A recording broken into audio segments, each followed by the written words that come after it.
decisions.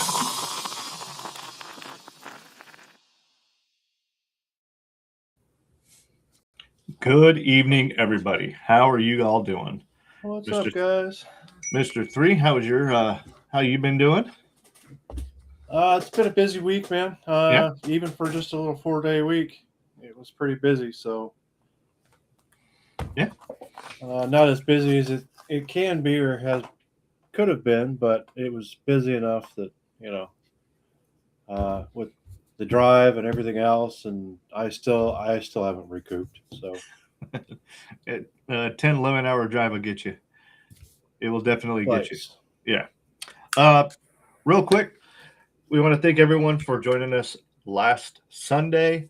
We did a little family get-together type of deal over at my place, and we decided to do the podcast on Sunday instead of Saturday. And we had special guest LD in the house. We also had Poopy Star. He was in the house. He was actually one of the producers. Katie Zed was the other producer upstairs. And yeah, we had a real good time. Shelly was here. Mr. Three's better half down here helping out. And we just want to say thanks. Mama T was here. I mean, we had a good little get together, a little family. For brothers and sisters, yeah. Yeah. So, But yeah, thank you again for joining us. We know you guys have a lot of your own deals going on with the family and the friends and so on. And on Saturday nights, hey, it is what it is. So you might notice that Katie Zed is going to be throwing some stuff in the chat. This is in regards to the England versus Norway FIFA game going on right now.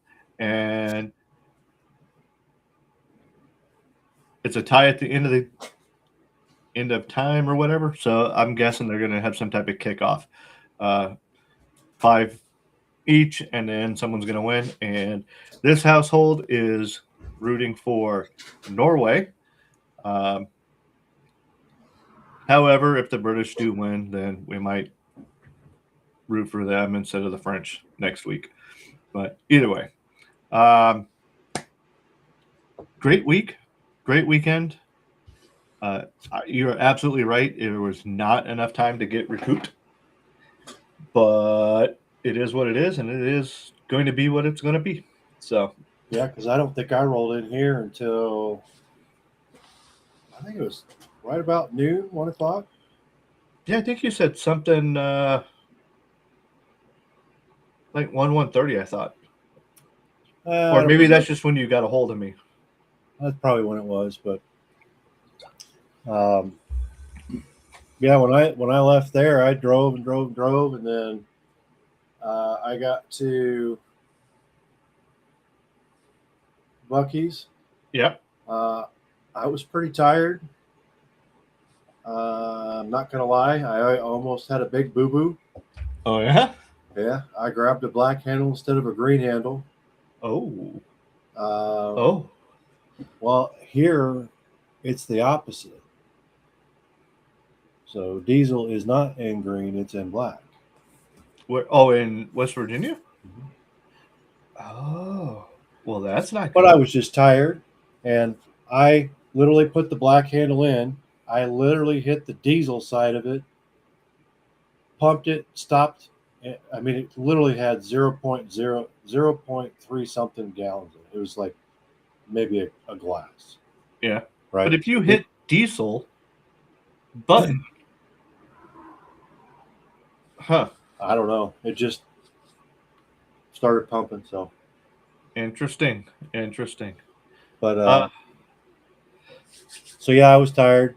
I think I still drove for about another hour after that. Yeah.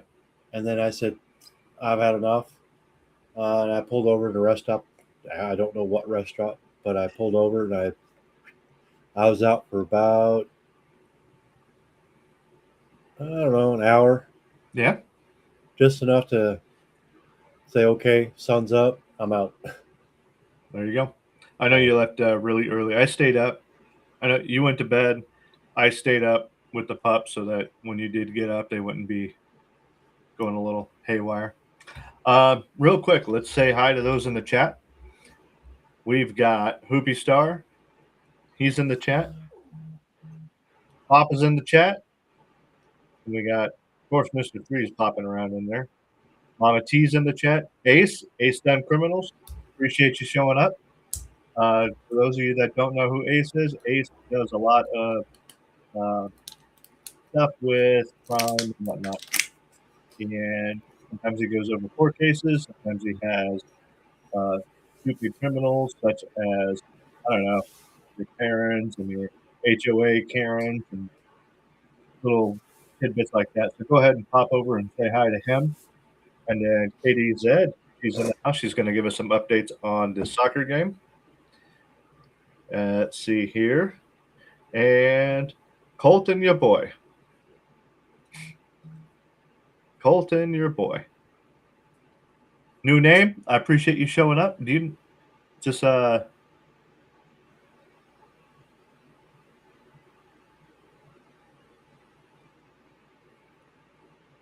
you got?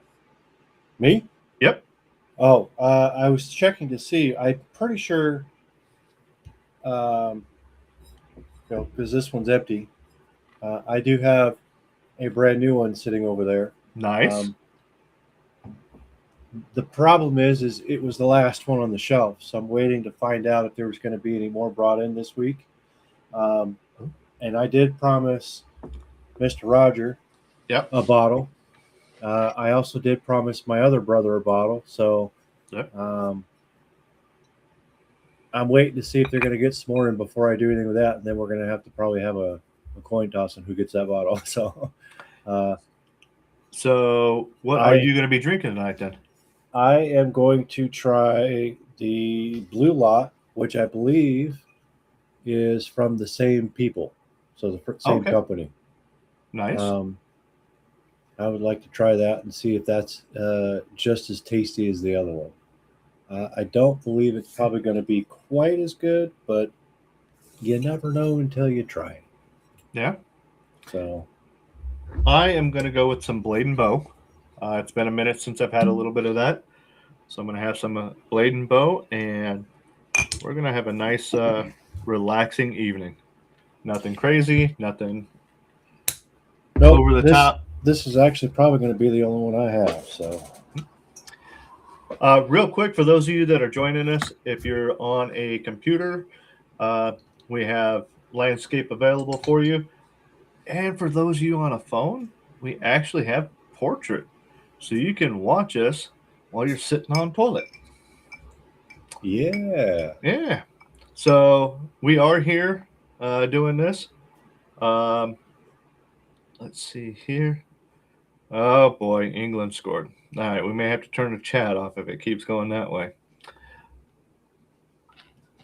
Let's see here. Just real quick, if you're looking for some merch, go to katiez.com and just go to Poor Brothers, and you'll see what we got there. Chris and I have been talking, and we are going to be adding a couple of things to that merch. So be on the lookout for that, and we'll see how that goes. Also, if you got anything for us, just email pourbrothersdecisions@gmail.com, and we will be able to dive in there and, maybe get your topic put on the show. So yeah, we haven't seen anybody email us yet. Yeah. So let's see. All right. Cheers, sir. Appreciate you. It was good seeing you down here. Cheers. I think it's probably aerated enough that I could probably try that.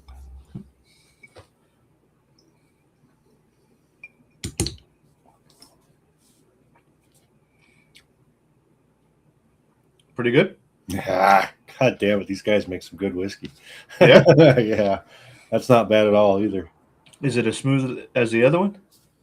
It has just a little bit more of a bite to it, but it's pretty damn good. It's pretty smooth. Good. Do you got anything as far as stuff with the cars or whatnot that you wanted to dive into? Because I got a fairly decent little lineup of stuff with the flock that is highly annoying. No, not really. I mean, I think I really don't want to get into that right now, just because. With the cars? Yeah, just because it kind of it boils me a little bit on a bunch of this stuff. So Oh, yeah. I'm just trying to. Well, I'm going to boil you because I got some stuff that I was looking into. I'm going, this is fantastic news. So, Oh, good. oh no, I'm being sarcastic, asshole.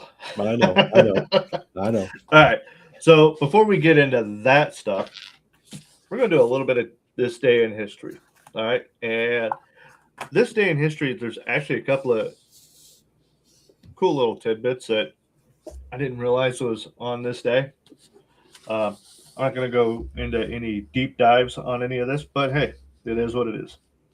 1533, Henry VIII was excommunicated. Pope Clement VII excommunicated the English king after he decided to divorce Queen Catherine of Aragon in order to wed Anne Boleyn. So the church said, "You are no longer part of the church. Get the hell out." And, he's the king. Do you think he cared what the church said? Probably not. Absolutely not.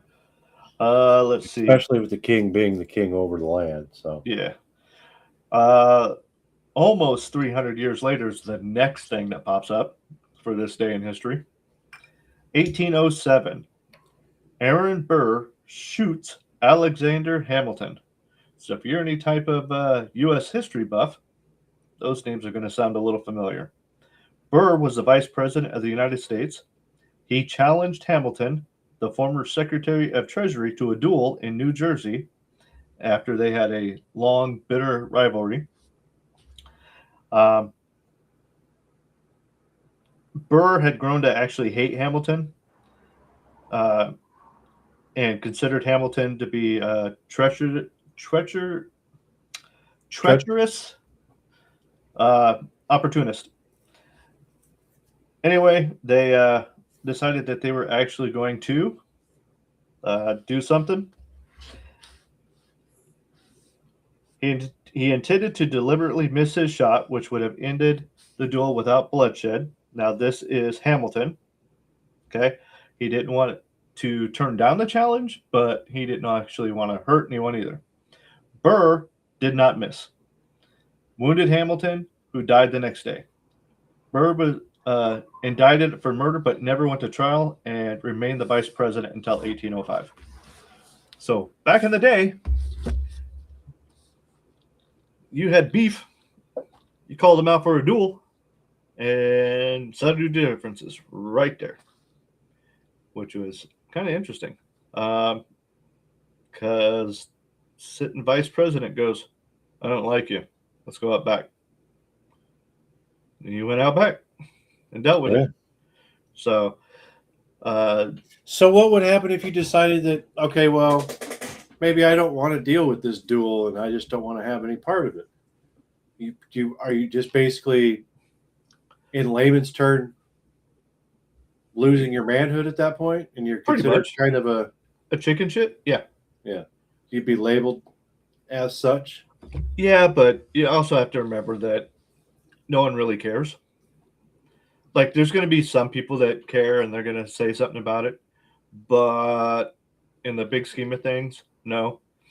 I think that Hamilton was like, you know what?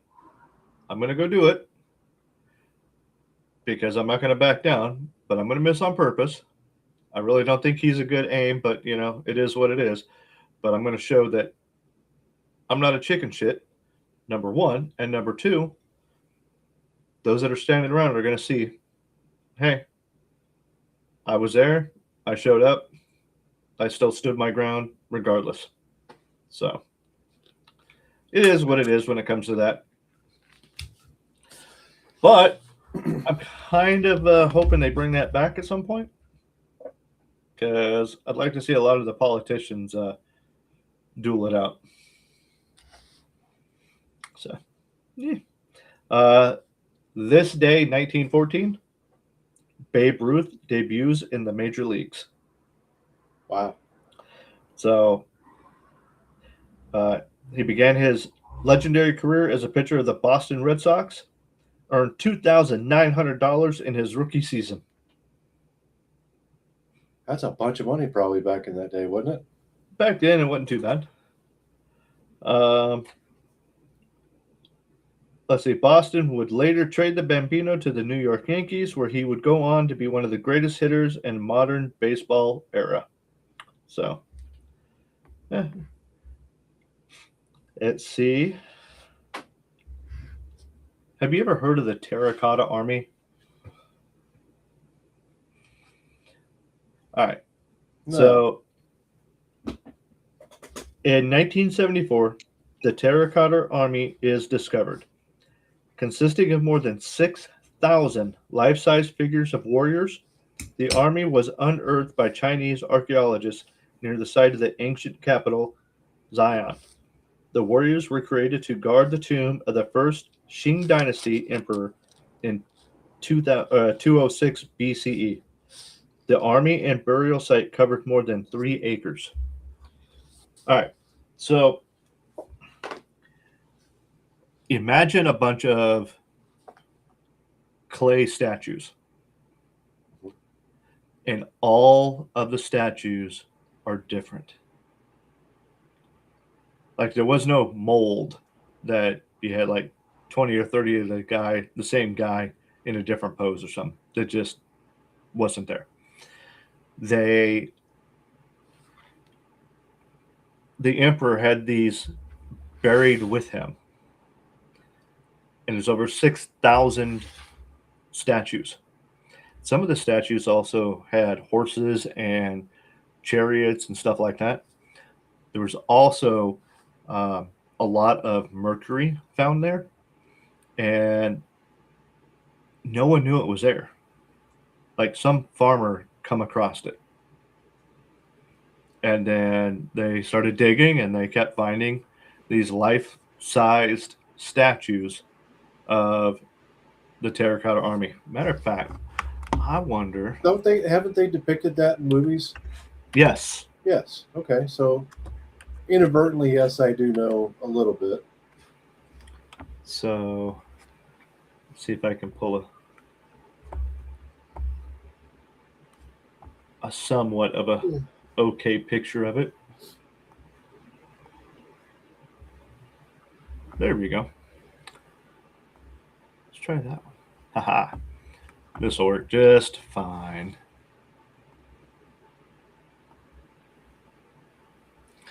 So if you take a look at,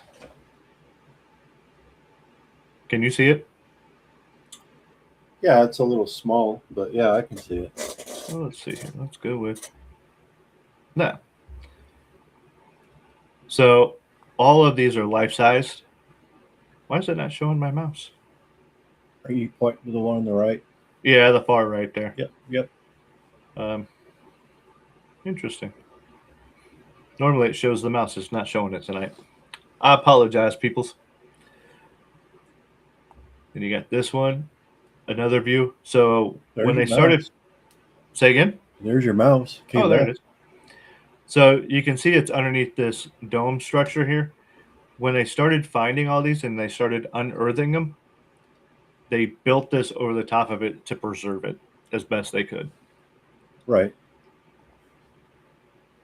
And they're all life-sized, and they're all different. Let's see.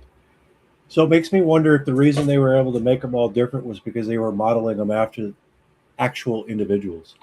That is part of the theory, to be honest. That's pretty wild. That's cool. Yeah. And like I said, they had not only just the guys standing around, the warriors, but they also had the chariots and all that other stuff. And you can see how detailed they are. Yeah, I am in agreement. How long would that have taken to make? Oh, no one knows. That's the problem. There's so little about this that people actually know of.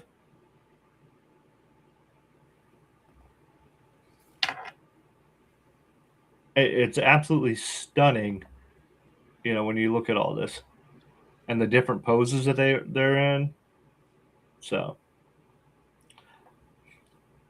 hey Jen, how you doing?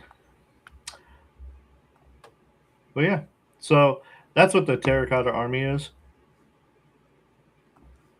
and that was discovered. What year did I say? 1974.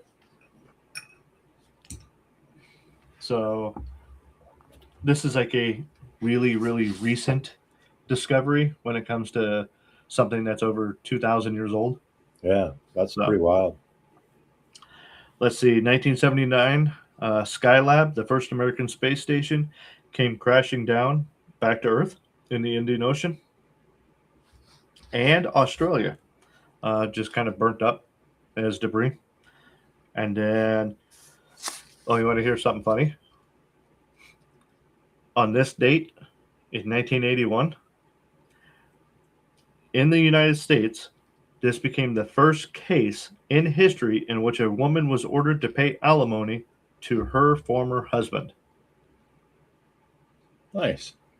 Her name was Neva Rockefeller. They had so much money, they like, nah, you gotta share that with him. And that's about the better of the interesting ones. There's a couple of other ones here that are not as interesting as far as I'm concerned. And since I'm reading the book, what I say goes. How is the Heat doing?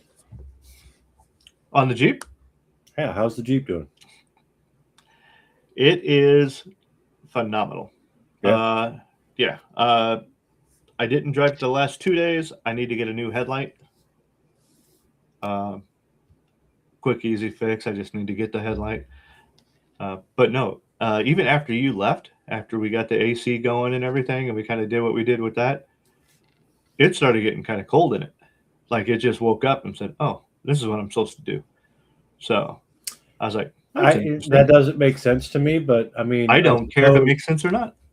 I suppose maybe if like an orifice tube or something was a little wonky on it, like maybe a little plugged up. I don't know.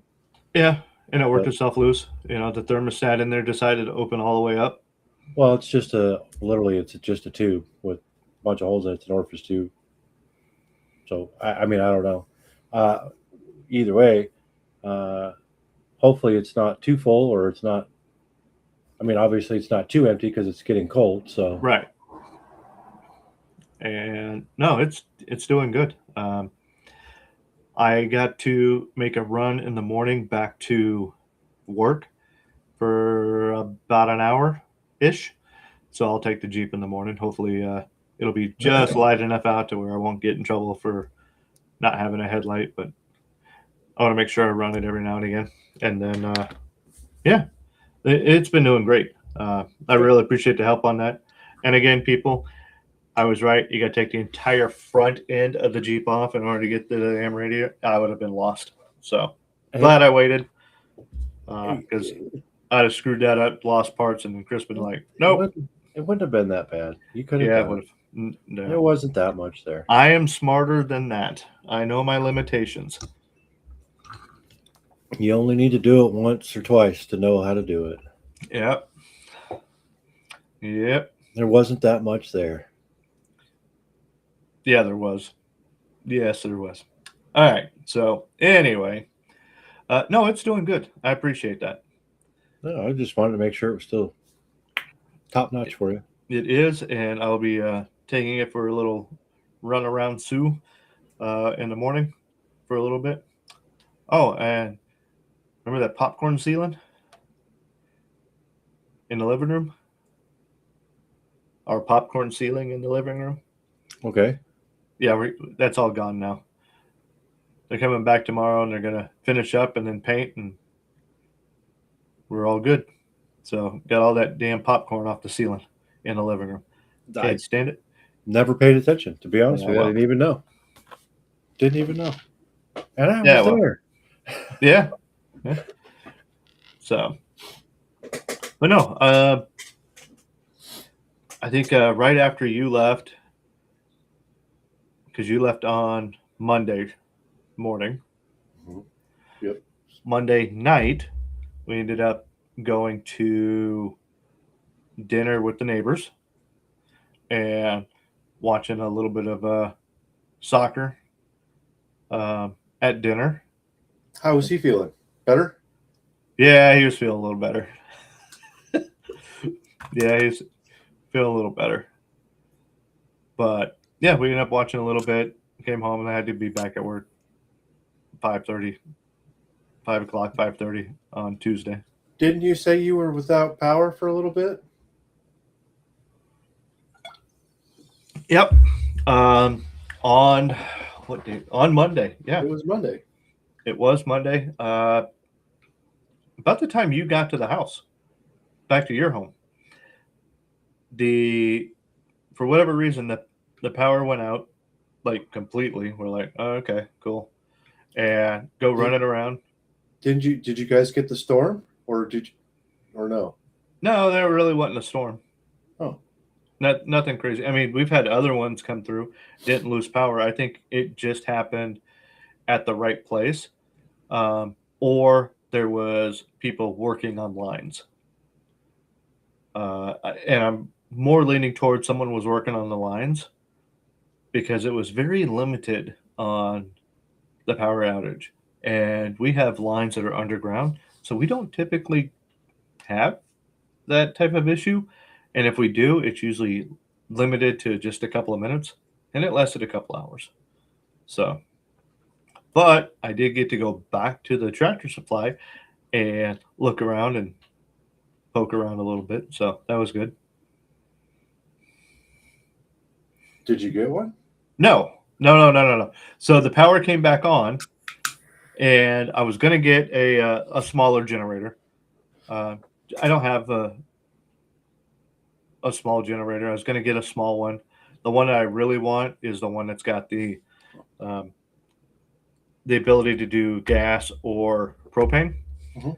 And I saw one. I'm like, yeah, but do I want to do that now? Do I want to wait and get a better one?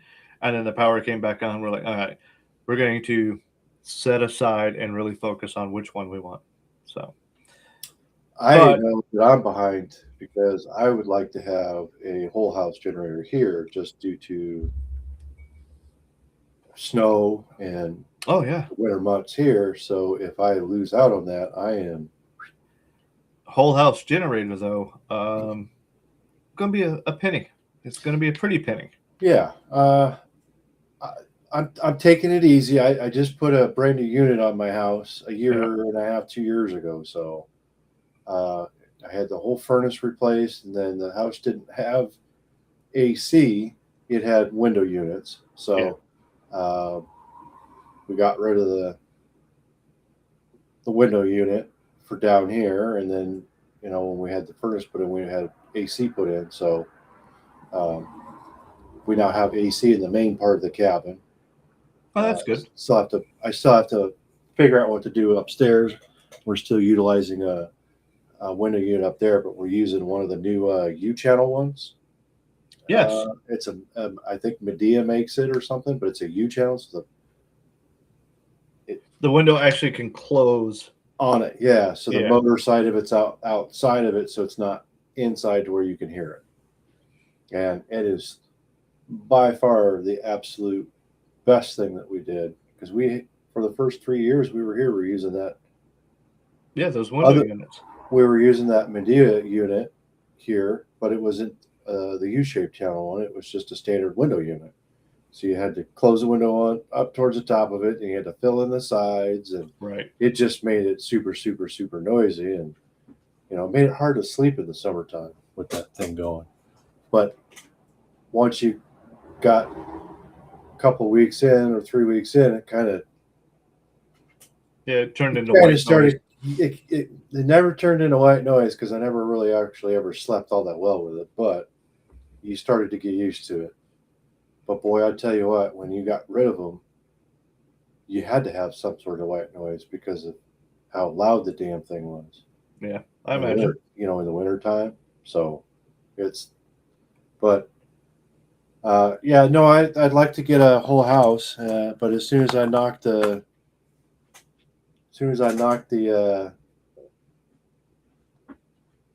AC part of that down quite a ways, I might be able to, Look at the generator. yeah, look at getting a whole house generator for it. I still have to figure out calculation wise what I'm going to need, but I'm looking at getting a generator where I can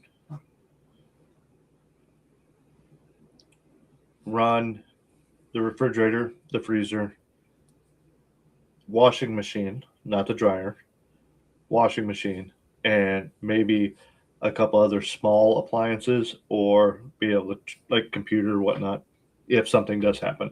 So that smaller generator, that's that dual purpose one, uh, I believe that it would be enough to do all that for a while.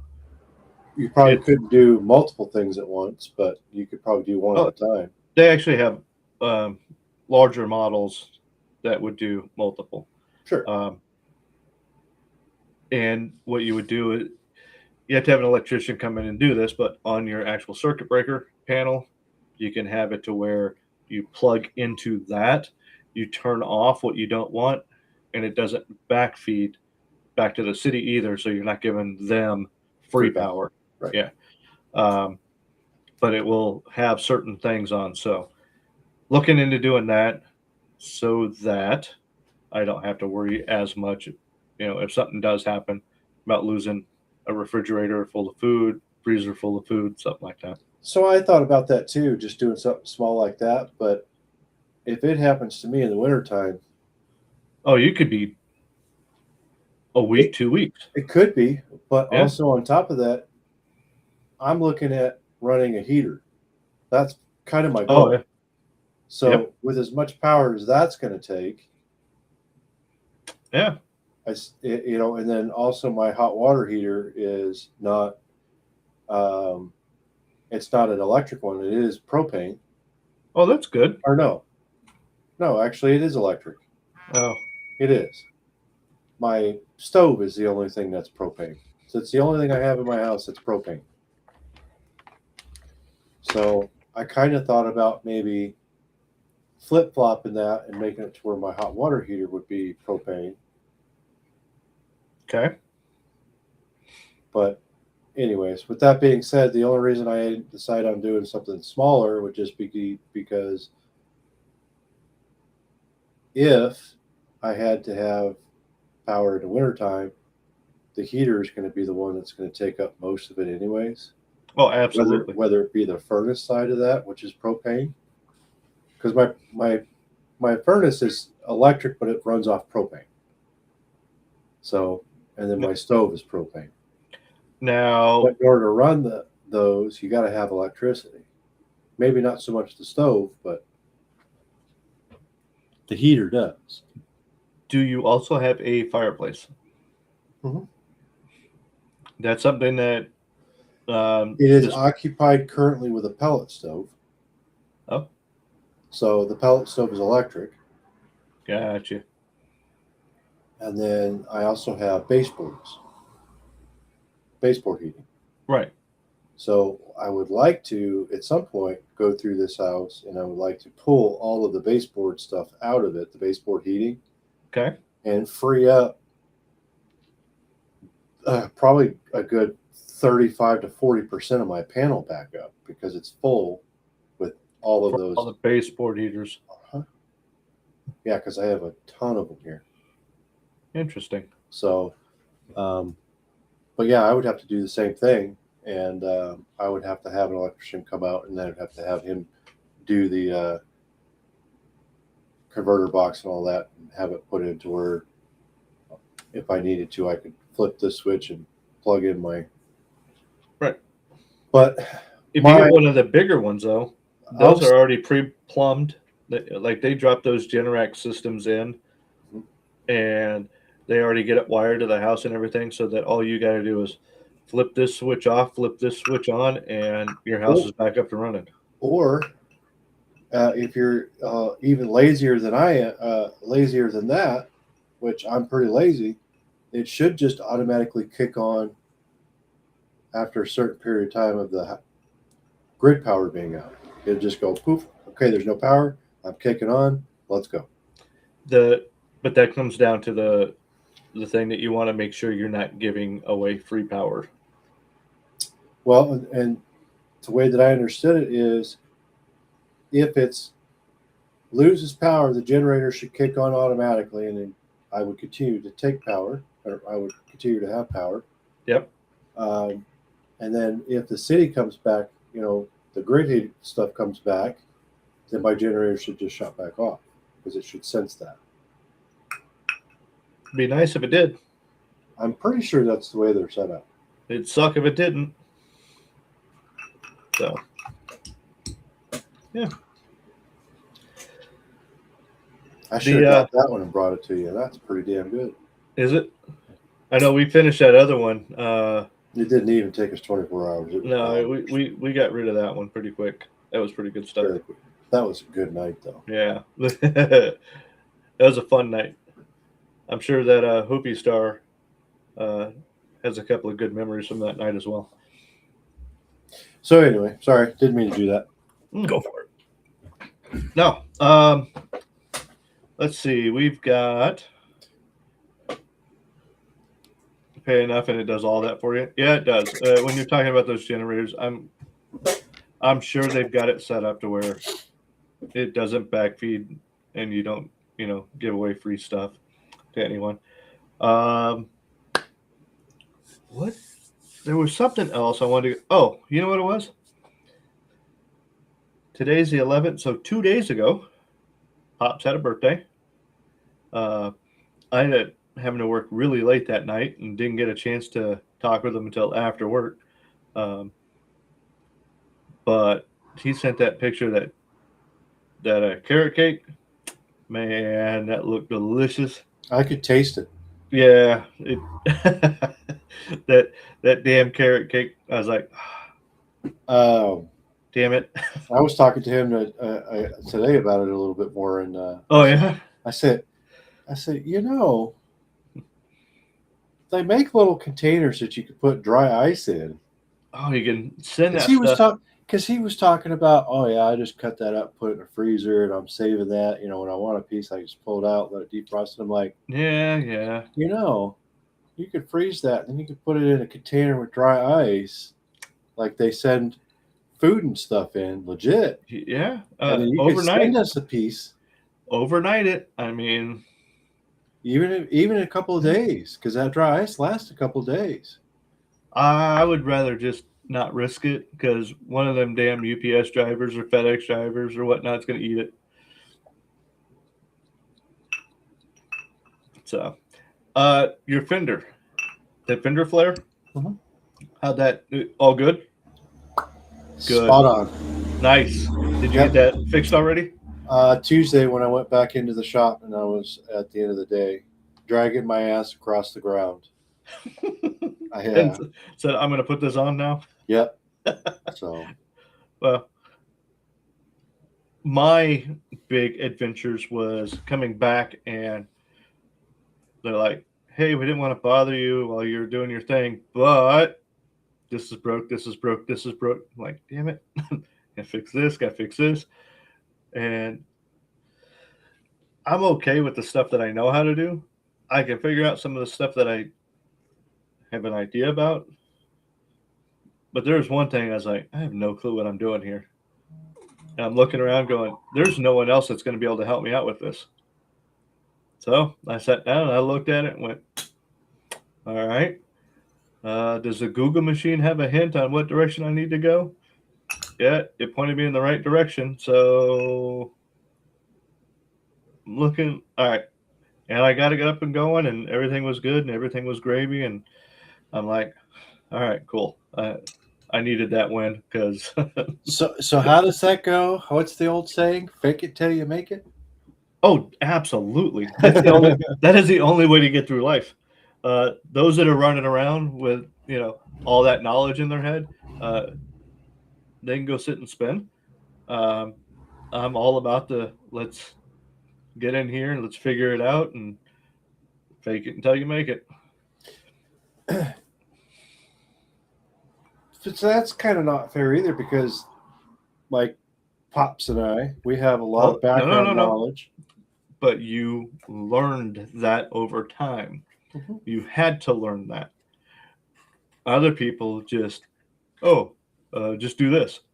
And it's like, where'd you learn how to do that? I don't know. I read it. I saw it on TV. I watched a YouTube video, and they're just really good at it. It's like, no, get out of here with that nonsense.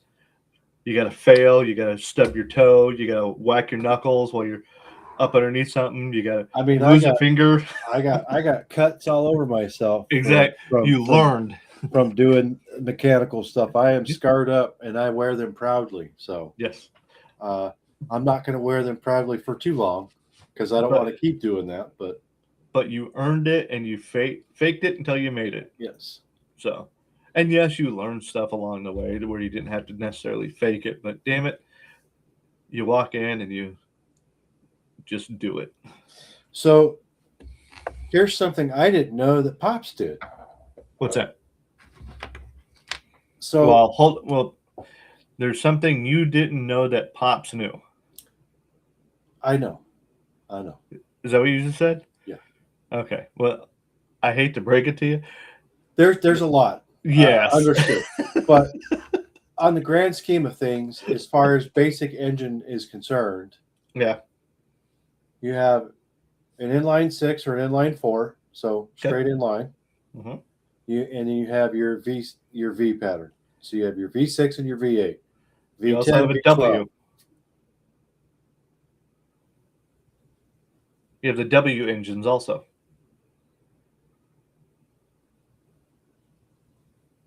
I know about W heads, but not engines. I'm going to say you're probably right, because you're like, I'm going to prove you wrong right I now. am overconfident, so I'm going to look it up. Anywho's. Yeah. I had a problem with a vehicle where it was telling me that the bank 1 was too lean at idle, and bank 1 was too lean at idle, and then bank 2 was too lean at idle on an inline 6. So how can you have two different banks? There's only one bank on an inline motor, but on a V6 or V8, V10, V12, you have two banks. You have left bank and right bank. Right. Okay, so my basic understanding of that was there's no way you could have two banks on an inline vehicle. Well, apparently you can. Okay. Especially if it's a turbo vehicle. And so the turbo would act as the other bank? No, it would be a twin turbo setup. So in a straight line, let's just make it easy, which most of them are. You're going to have 1, 2, 3, 4 on an inline 4, or 1, 2, 3, 4, 5, 6 on an inline 6. 1, 2, and 3 turbo. 4, 5, and 6 secondary turbo. They're going to consider 1 through 3 in it as bank 1, and they're going to consider 3 through 6 as bank 2. Okay. So somehow in that whole setup, the first 3 cylinders are somewhat separated from the last 3 cylinders. But they're also probably somewhat connected in order to have a high and a low?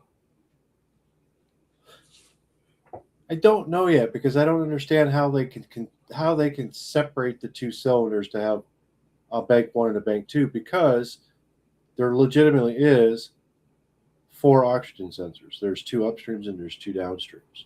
So they're monitoring the first half and the second half with the O2 sensors. Interesting. So with that being said, I did not realize that was a possibility, which, okay, it is great. I learned something new, which I love. But Pops was the one that said, hey, it's a twin turbo, they're probably running the first three and the last three. So And you went, huh? yeah, and I say, you know what? It actually kind of makes sense because visually remembering in my head where the turbos were set up because they're both on the same side, I went, I remember seeing that turbo, then I seen the one right behind it. I went, okay. So you're going to have two cats. It's kind of weird. It's not like a standard uh, exhaust manifold. Yeah.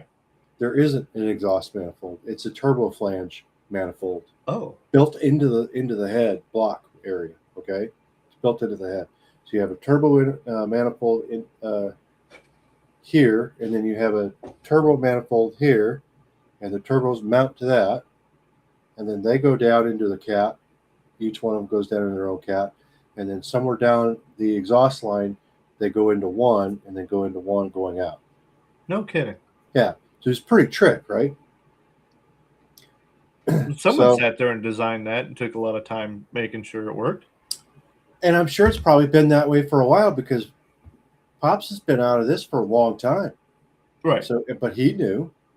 Yeah. So I just never paid that close attention to.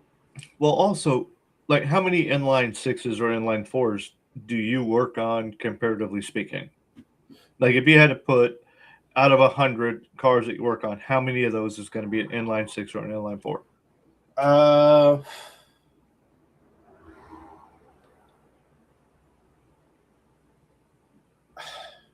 One? Half a one? No, because Mopar Stellantis came out with their inline six, and it's fairly new, but it's been out for quite a few years now. Okay. Which is their, they have their twin turbo, and then they have their twin turbo high output. Now their twin turbo puts out just as much as a Hemi does. Yeah. It actually puts out a little bit more horsepower and torque. Because they were talking about putting that, was it inline six twin turbo in like the Challenger or something? Yes, they did. Yeah. And they put it. They put the actual high output one in it, which is 500 something horsepower on an inline six. Yes. Which is a smaller engine than what the Hellcat engine is. Oh yeah. Which, take the inline six, put it in, I don't know, a Mini Cooper, and half the weight, third of the weight. Anyway, so I just wanted to say to Pops that I think I figured out what was wrong with my problem child that I couldn't figure out, and I've been stumped on for a couple of days. Oh. So we're gonna see if what I found was the problem. So, because apparently the purge valve, which is what purges the gases and stuff from the fuel tank and also some other unspent vapors, they can actually make the vehicle go lean. And the purge valve is controlling, obviously, both banks. So, okay, because it's hooked up on both sides, I should say. There's whatever. Anyways, there's two.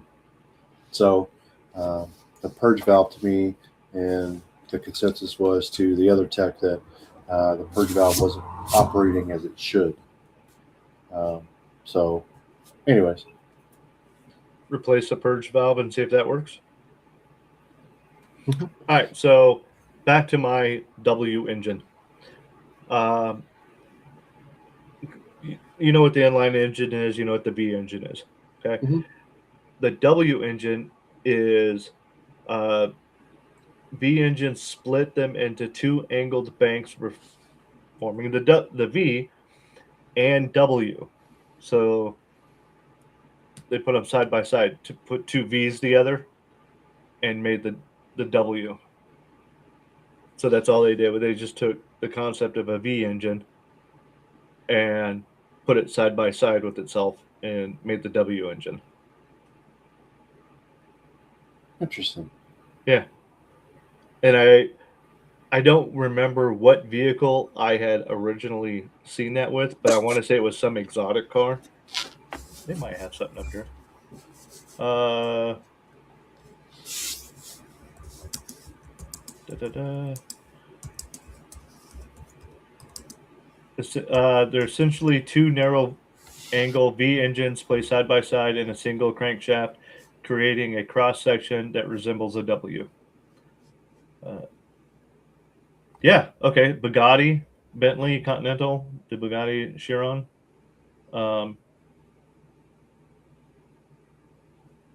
They demand the power, but they lack the longitudinal space for a traditional long engine.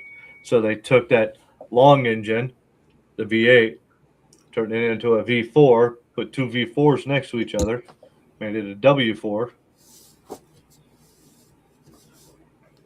or a W8. I don't know. Anyway, they did that. I remember it was an exotic car. So W3, W6, W8, and W12. Yeah. So Interesting. So a W12, that'd be a 24 cylinder. I don't know. W2. I honestly, I knew of like W heads that were put on Right. vehicles. I think maybe Oldsmobile was one of them. So Chevrolet platform. Yep. Maybe a Dodge platform. I don't remember. But I didn't know they had W engines. So now I am going to have to go and look that stuff up and understand that. So I had something that you didn't know. That's crazy. No, I just happen to like some. Every dog has its day, right? Well, that's true. I've had a lot of days, so I'm kind of wondering how many I've got left. You got a lot. By the way, Mexican Pepsi tastes so much better than regular Pepsi, just like Mexican Coke tastes better than regular Coke. The fuck was that? What was it? Sounded like somebody just beat on a drum. Well, it's like a freaking full liter of cola. A liter of cola. Yeah. There it is. You're kind of neat. But yeah, no, when you're talking about the inline engines, what I was referring to was Dad probably worked on a little bit more back in the day because they were more prevalent. Oh yeah. They had inline sixes for a long time, but yeah, it was probably just something that was in the back of his head, and you started talking about it. Anyway, but how many inline sixes were single turbo even at even that? So I can't really. No, I'm just saying the concept of it being split front and back. The only reason you would split that would be to turbo the vehicle. That'd be the only reason. Really? A standard, yeah, because the standard inline six is got a exhaust manifold that's all one. So it wouldn't have two banks to it? No. Really? No. I figured you'd still want to have the two banks. That's why it was so fucking confusing. Huh. Because when you put the manifold along the driver's side where the intake and exhaust would be at, right, that's where it all goes out. It all gets collected in that one singular manifold. So 1, 2, 3, 4, 5, and 6 all exit out of that same manifold. Where on a turbo situation, it's not that way. 1, 2, and 3 exit out 1, 3, 4, 5, and 3, 4, 4, 5, 6. 4, 5, 6 would exit out the other, which would then be separated into its own category as far as being bank 1 or bank 2.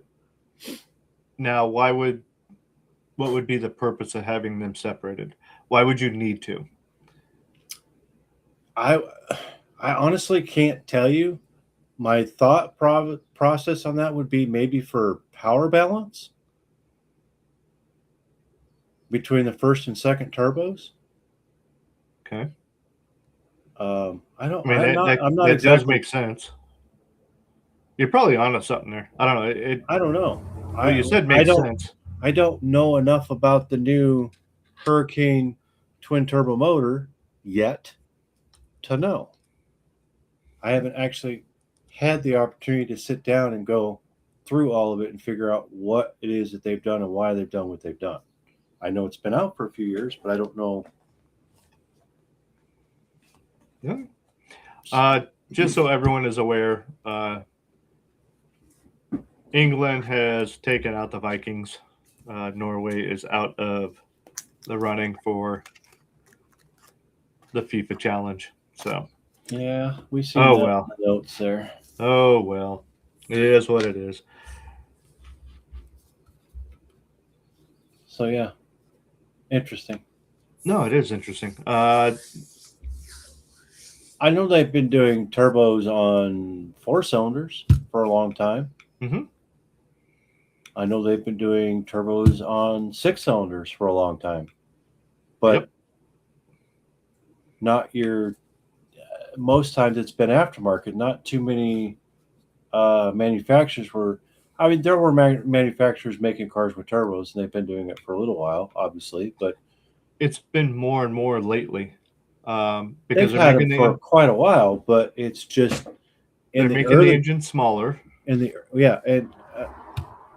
they are, and I am now under the understanding of why. So do you remember back in the day when we were when mom and dad were driving, and I don't know, how much do you know about oil consumption? Okay, yeah. Do you know what oil consumption is? Yeah, it's the normal burn off. So back in the early 70s, mid to 70s, late 70s, did you ever, even into the 80s and 90s, did you ever hear of vehicles with oil consumption problems? It was never really an issue. No, the only thing that if you remember, it had a leak or something. If that's where, or if you had an oil consumption problem, it was because you had bad rings or you had bad valve seats. Right. So, but you would physically see the blue smoke for burning oil. Correct. But you didn't have an oil consumption problem like they have nowadays. So back in the day, the oil consumption problem, what I would consider that is the normal burning off the oil, but due to other aspects such as, like you said, the bad gasket bag valves, but something caused it to come out of the closed system and burn off that way. Correct. So back in the day, you could run your 3,000 miles on your oil change, and when you went to go do your oil change, you would get 95 to 97% of your oil back. Right. Yes. So virtually zero oil consumption. Unless you had a problem. Nowadays, standard is in 5,000 to 7,000 miles. It's okay to lose a quart of oil. So every 1,000 miles, 1,500 miles. Average vehicle takes 6 quarts. Yeah, so depending. You can lose 1/6 of the oil. So what I'm saying is they're saying normal oil consumption. Well, that's what I'm saying. Every 1,500 miles is about a quart now. So you can't even make it through a full freaking, like, they want you to change your oil at 70, let's just say 7,500 miles now. It's okay to lose up to a quart every 1,500 miles. And then you have to put a quart of oil in it. So you're not even getting a chance to change your oil. Wait. Hold up. Let me make sense of this here. What you're telling me is on these newer vehicles, they're saying that they burn the oil enough to where you lose a quart every 1,500 miles, Potentially you can, yes. right? Which means that if you are supposed to do it every 5,000 miles, so 1,500 miles, 1,500 miles, that's 3,000 miles. So that's 2 quarts, You're going to be putting about 2.5 quarts in. 3 quarts in, because 4,500 is going to be another quart, and you're supposed to do it at. How bad is it for your engine to be 3 quarts down? It's very bad. Oh, but they're not telling people this. They're saying that the oil consumption is okay, and they've been conditioning us for this. They've been conditioning the consumers for years, probably since late 70s. Maybe probably not even late 70s. It might have only been in like it might have been the early 90s. I'm having an issue with the math not mathing. You're telling me, let's just say a standard engine 6 quarts, okay? I have a vehicle that takes 6 quarts of oil. They're telling me that I don't have to come in until 5,000 miles. Don't worry about coming in until 5,000 miles. You're good. I think the standard is 72 to 75 right now. We as a dealership tell you every 5,000 miles because we don't believe that you should extend your oil. Well, not if you're losing a quart every 1,500. That doesn't happen to all cars. The fact that it happens. It happens, okay, and it doesn't matter if it's GM, it doesn't matter if it's Stellantis, it doesn't matter if it's Ford, the big three, doesn't matter if it's Hyundai, doesn't matter if it's Honda. They're all saying at this particular point, if your oil consumption is about a quart every 1,500 miles, 1,500 miles or so, you're still within spec. The motor's fine. It's not, though, because they're telling you not to come in until 7, and then they're going to turn around and go, hey, you ran it out of oil. That's on you. That's not part of the warranty. Mm-hmm. Do you know what's causing it? I don't. Now I'm really curious, to be honest, because that shit's got to get fixed. So on the pistons, there's an oil ring. Okay. Okay. They have made the oil ring to where, so back in the early days, the oil rings used to be real stout. They used to be real springy, so they push against the cylinder wall. Yeah, and that's what would scrape the wall free of the oil. Okay, that's what kept your oil on the bottom side. Okay, it would lubricate, but as it would go up, it would squeegee it back down. It would squeegee it back down. Yeah, it would go back up and go back down. And that's what was lubricating everything. Okay. Right? Are you telling me they don't make them so what they're doing tolerances now? Well, what I'm saying is those rings aren't that tight anymore because when they make them just a little bit looser, you don't have the friction. So now you're gaining on MPGs. So you're getting better fuel economy. Right? The logic there is like, I don't know, a hot dog in a hallway. What I'm saying, though, is it's not necessarily it's a combination of things, okay? So it's not just the oil ring that's supposed to be scraping the oil. What's happening is because of also of the carbon buildup and everything else, the carbon right up the top of pistons, it's seeping down, it's getting into those oil rings, it's clogging them up. So now you're getting your oil consumption because it's allowing it to go past that and go up and out, and it burns it. And then the reason you don't see the blue smoke is because the catalytic converter is doing its job and it's fucking burning off the oil and it's coming out clean. Hence the reason why we're starting to see more catalytic converters fail these days. There's a whole bunch of dogs. They got too many hot dogs running down the hallway. But it's an old racer's trick is what it broke down to, because the racers would want they wouldn't want the piston to be that tight because you're They would. losing it's friction, so you're losing horsepower and you're losing miles per gallon, which means that Which, you in can a be in the racing- race a little bit longer. And well, there's that, but also just running in a straight line for racing. Who cares about APGs at that point? If the piston's a little bit sloppier, you don't have that much drag on the piston going up and down, you're freeing up horsepower. As minute as it is, you're freeing up horsepower, and that was just an old drag racing thing. So what they've done is they've made the oil thinner, they've made the rings a little less, the oil ring a little less. It doesn't hit the cylinder wall tight anymore to scrape all that oil back down. So in turn, the carbon starts coming around, starts plugging up those carbon rings or the oil rings, and the oil rings get stuck. we're basically giving our cars, I don't know, a cholesterol fucking blockage.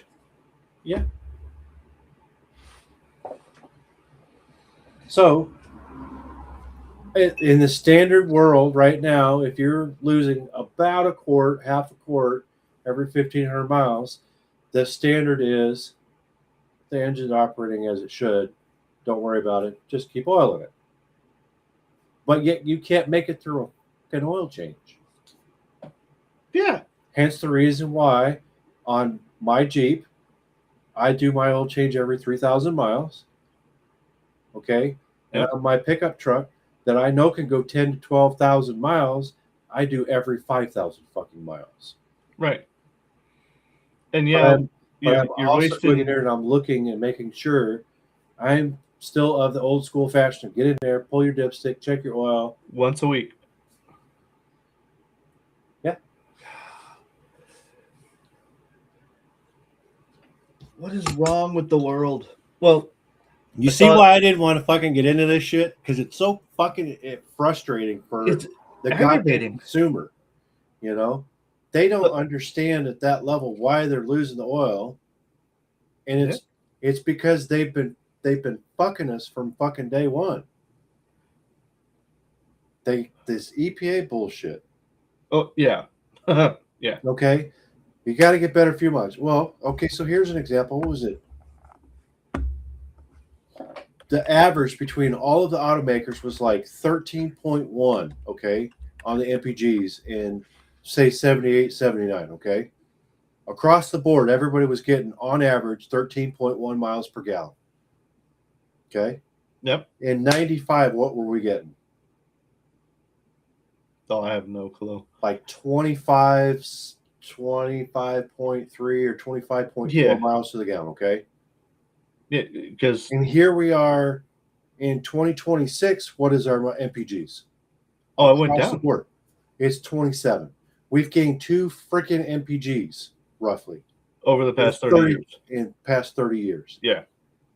That is why I'm saying they have scammed us and started conditioning us probably from about the early 90s until today. Because they've taken those I oil bet scraping Pops rings. would say probably the early 80s. No, because like I said, in 78, 79, the average MPG was 13.1. Right. In 95, it was 24 point, there's 24, 25 something MPGs per gallon, okay? Right. And But I'm saying that in 30 years later, we've only gone up 2 or 3 miles per gallon on average between all the makes. How they've been doing this and or have known this since at least 95.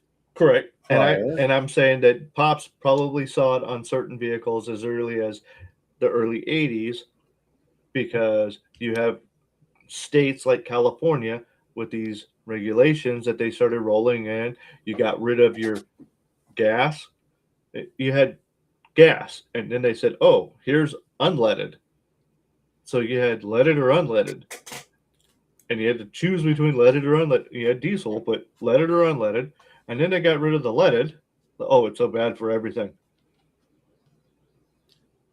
But I guess what fucking pisses me off more than anything is back in the day, you used to buy a fucking car, and you could take your car 3,000 miles. You never had to worry about the oil unless you had a fucking oil leak. Right. Then Absolutely. but the standard practice was still, even if you didn't have a leak, you still went out and looked to see what your oil was. That's just the way the standard practice was forever. You always made sure you had oil in your car. Just like you always made sure you had freaking gas in your car, because if you didn't have gas, you weren't going nowhere. Yeah. If you didn't have oil in your car, it'd make a bunch of noise, it'd blow the hell up, you weren't going nowhere. And then it went really quiet. Yeah, deafening quiet. But now you can't do that, because you can't even go 1,500 miles without worrying at the possibility that you've lost a quart of oil. And I'm not saying all cars are doing it, because they're not all doing it. But there are cars out there that are that way, and it comes from all of the manufacturers, Yeah. including mine. There is a standard for oil consumption, and they will run that standard, and it's always 1,000 miles that they'll run that standard. So If at 1,000 miles, if you've lost oil, then there's probably going to be a problem. So the fact that you can't go a fucking oil change interval without worrying about putting oil in your fucking car, yeah. that means you're spending more fucking money on top of then going to get an oil change at your fucking oil change interval, which pretty much has been fucking changed aside from a filter. So now you're buying all the oil and a new filter at the same time. Again. Can you tell me which car maker brand is the one that you can't even do your own oil change anymore? And that Mercedes? Like they've locked it up to where you have to take it to someone to do it because you can't get to it without doing a whole bunch of other stuff? I don't know that Mercedes or anybody has gotten that fucking ballsy to do it yet. I know that you can't, like on ours, you could still change your own oil, but it's a pain in the ass to reset the oil indicator. Yeah, there's also, I thought it was Mercedes that had internal filter to where they had an external filter, but they also had an internal filter, but you couldn't get to it without special tools. I know, like Ferrari and Lamborghini and Bugatti, those guys are just outrageous. They have like fucking 10 different fucking oil plugs to get all the oil out of a car. Yep, I saw that too. So I would say on more of the exotic stuff like that, yeah. But as far as I know, on a Mercedes or BMW or any of the big three, or like Nissan, Toyota, Honda, Hyundai, Kia, as far as I know, all those you can still change your own oil in, at least to this day. I want to say they're more of the upper echelon of cars. So it would be Mercedes and above, maybe Cadillac and above, the upper echelon as far as that goes. And I haven't heard anything on Mercedes. I think that there's one of them that is like the regular consumer could not go and change their own oil. Like there's just no way for them to do it. I don't know. I'd have to look into it more. Yeah, Pops is saying that the day they put the catalytic converter to burn the fuel in the exhaust instead of the cylinder, yeah, that's probably the day it all started. He had there's a 76 Honda Civic, got almost 50 miles per gallon on the highway back in the 70s. See, they just don't make them like they used to. Nah, man, they don't. It's just terrible. Didn't we talk about the first electric car? I mean, maybe. Like the 1800s? Oh, yeah, they had electric shit way back in the day. Yep. So, all right, let's get off of cars. That way your blood pressure come back down a little bit. Good luck. You're just going to probably piss me off with the flock stuff now. Oh, yeah, that's definitely it. Flock you and flock that. Let me preface this with the fact that you're going to hear a lot of people talking about flock and how it is just added security. It is security. It is nothing more than helping with the security. All right. Do you want security or do you want freedom? Because the only entity that can give you both security and freedom is yourself. Goddamn right. Everyone else, okay, especially government, whether it be local, whether it be federal, doesn't matter, okay? You are either going to have security or you are going to have freedom. They are not going to give you both. It's just the way it is, okay? They don't have the capability of providing you both freedom and security. Now, having worked security a lot, I understand that there are certain things in order to keep someone safe, I have to restrict what they do. Which is restricting their freedom.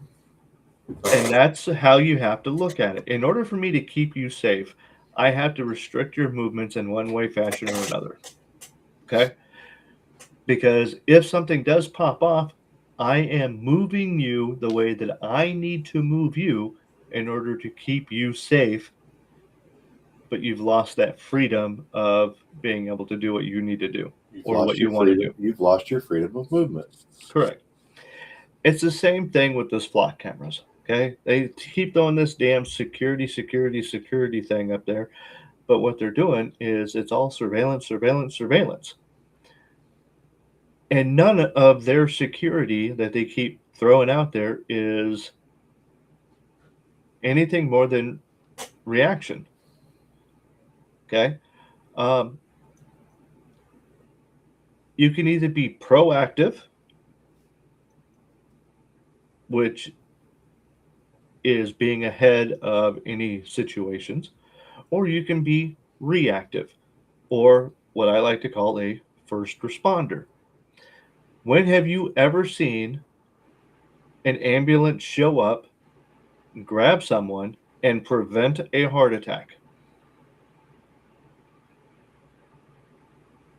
When have you ever seen a cop show up and prevent a bank robbery because he knew it was going to happen? He got there first. It's all about reacting. Okay. They are utilizing the security system, these flock cameras, as a tool for their reaction. They could do a little bit of digging and okay. The concept behind the flock cameras, it's not a bad concept. What's bad is the abuse. What's bad is the fact that they have said, oh, well, we need to put these everywhere because we need to provide more security. They're not providing security, they're providing surveillance. What's going to end up happening is they're going to be able to dictate, hey, you've gone this way too many times, and we're going to shut your car off now. Because the flock cameras will be able to talk to whatever, and whatever will be able to talk to your car, and now you can't leave your house. Okay? The information that these cameras can gather and spread is phenomenal. People don't realize how much information LPR cameras can give. Now, here's the other thing. Something that I learned yesterday. There are some LPR systems out there that's not flock, where they actually have a team that's monitoring the cameras. That way, if something were to happen, let's say at a grocery store, okay, in the parking lot of the grocery store, they see something happen on the camera, the individuals in the security can call the police or the ambulance or whatever is needed, even before maybe someone that's on the ground does. Okay? That is a proactive security type situation. Physically monitoring the cameras 24/7. It'd it'd be just like if a prison guard was watching cameras for the prisons.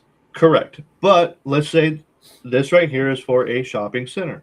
The shopping center has a vested interest in keeping the stores and the parking lot and So- everyone that's on as safe as possible. So they hire a company, put these cameras in, and the cameras are monitored by real life people that can make a decision to call emergency services. Okay. It is not this flock system, which just throws the cameras up and lets a computer, AI, have its way with it. There is no one monitoring them 24/7, and that's going to be able to help you. It is all after the fact that they pull the footage and this and that and the other. No, they're banking on the AI to be smart enough to figure it out, and the AI is not that far into it yet for it to be that smart. Well, even with In my that, opinion. they don't necessarily want that liability yet of having the AI make decisions of calling this, that, or the other. Not yet. But what you do have is you have cops, you have homeowners associations, okay? Because it's not just the local municipalities that have the ability to get a flock system.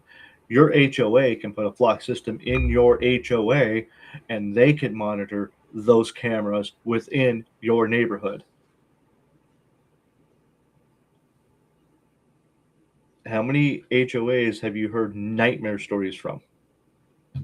There's probably not a single one that doesn't have a nightmare story in it. Not a single frickin' HOA. Period. So that's why you'll never catch me in an HOA. Period. Ever. Yeah. At least I won't own a home in one. So I forewent a house out here that had a 3-car garage attached with a 2-car detached garage because it was an HOA. Oh yeah. I forewent all of that because of that. Yep. I didn't even want to fucking look at it. But just to appease the realtor, I went out and looked at it. Yeah. Was it nice? It was nice. No, don't get me wrong. It was nice. But what headache? No headache. The first thing I saw when I got there, aside from, the pulling up into the driveway, the first thing I saw when I got into the neighborhood was everybody, I seen 2 or 3 people out mowing. I seen 2 or 3 people out there weed eating. I seen people out there picking up, doing whatever it is that they were doing to keep the property, blah, blah, blah. And I'm like, yeah, this is just, no. HOAs are like the unions to me. They had a place. Okay. HOAs, if you have a community and you want to make sure that the community can grow and prosper and be, if you wanted to leave the community, you could sell that property and you have certain people come in that are not going to trash it up and bring the value down. The concept is there, but it went overboard. People get power, they get crazy, and they think they are the end all be all. I am the president of the HOA, and you're going to do what I say. Otherwise, I'm going to put a lien on your house. Well, screw you. It's my house. Look at what our sister and brother-in-law went through in their HOA development down in Phoenix, down in Arizona. They had to have a certain amount of bushes. They had to have a certain amount of fucking trees in it. It's like, whoa, wait a minute. And they had to be specific stuff. Correct. See, now you couldn't just put a random tree in there, because if it was a random tree that didn't match the rest of the neighborhood, the decorum, then it was out of it. The feng shui wasn't there. Yeah, and I'm like, so wait a minute, bitch. Who's paying for this house? Who's paying for this? I am. In certain places, especially higher developed places around cities, okay, your business might be required to have X amount of bushes or trees or whatnot. That's great. And that is from the actual city ordinances. So having to deal with that, I understand the concept from the HOA requiring that stuff as well. I think it's all BS. Um, I'm for neighbors taking care of neighbors. Hey, look, do you need help cleaning up your yard? Because I got a lawnmower. I'll start cutting it now. You know, in order to help. You know, Tim and I'll get home on a Saturday afternoon. I've worked all day. I got some other stuff going on. Then we're going to do the show. I look out the window, and he's out there mowing his yard. I can't do my yard until at least Sunday. I just don't have time. Right. And he's over there making me look bad. You know, it's like, asshole, you could have waited till Sunday. But I know he's got stuff that he's going to do on Sunday. You know, it's like, so I get out there Sunday and I do it. Or if it happens to be one of them weeks where I got an early day and I know he's working late, maybe on a Thursday I get home a little early, I might go out there and mow it just so he knows what it feels like. It's like, there you go, buddy. How's that? But no, it's all about the neighbors keeping up with, you know, policing each other as far as that goes. We're not going to let, you know, the guy down the street just start throwing stuff in his, you know, front yard and, you know, trash cans and all sorts of stuff. That's just not going to happen. But we don't have an HOA. It's like, hey, do we need to talk? Do you need help? What's going on here? Because this doesn't look right. And that's the type of neighbors that you want to have. You don't want some Karen knocking on your door going, we're going to fine you. We're going to put a lien on your house. Go skip rocks. I think the biggest part of that whole ordeal is you should just take pride in what you have. Yeah. If you can't take pride in what you have, leave that for the interior of your house. At least maintain the outside of it. Yeah. To an extent. Okay. It doesn't have to be A1 grade, but just make sure it's at least weeded and lawn, and mowed, you know? Not a jungle. You don't have to go outside and wash your fucking windows every fucking week. You don't have to go outside and hose your house down every fucking 2 weeks. But, you know, just keep the grass well with trimmed. the HOAs coming in and putting flock cameras in there, they don't even have to leave their house to give you a ticket now or to give you a fine, or they can just look at the cameras. Well, the flock cameras aren't going to cover every house, but they're going to cover. You can space them out to where they can see all the houses. That's a lot of cameras, though. That's what I'm saying. Yeah. So let me give you an example of a flock camera situation. A municipality decided they were going to get rid of their contract with the flock cameras and said, we don't want to do this. We've had instances of people abusing the cameras, and we're just going to sever the contract. Go ahead, turn them off. We're not paying anymore. Go ahead and grab them and take them.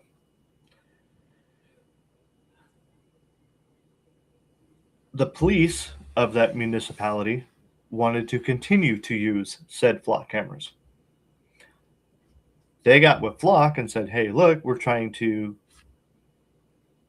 get them to reverse what they got, and you know, we want to be able to use them, so we just wanted to let you know, if you could hold off on taking them down, that would be great, type of deal, because you know, we want to see what we can do about keeping them.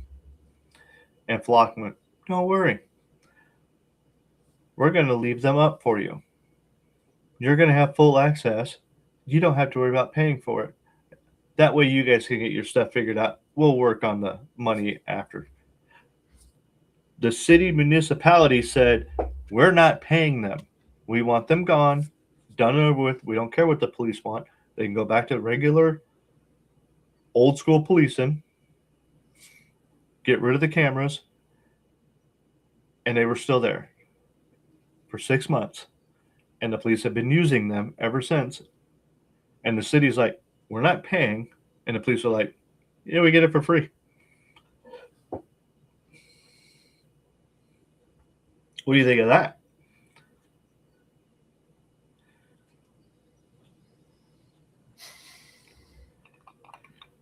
Want to talk about cars?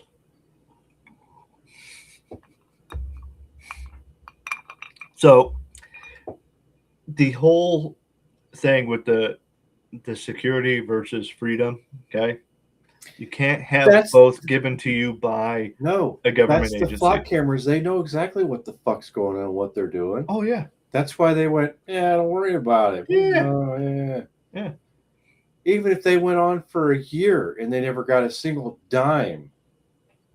They're making it up somewhere else. Once they cleared anyways and they went, okay, yeah, we can get back in here, we can start making money. They're not even going to fucking fret about losing a year's worth of wages out of that. No. Absolutely not. Not even a little bit. There was this other. Where was the other? Where's my freaking mouse at? By the way, Diablo makes a fantastic blade. Also, there's this really cool laser that they've got. You can touch the moon and back with this laser. It's really nice. It's under $50 and it's green. Yes, it is. But just, how do I put this? Leave your cell phones at home.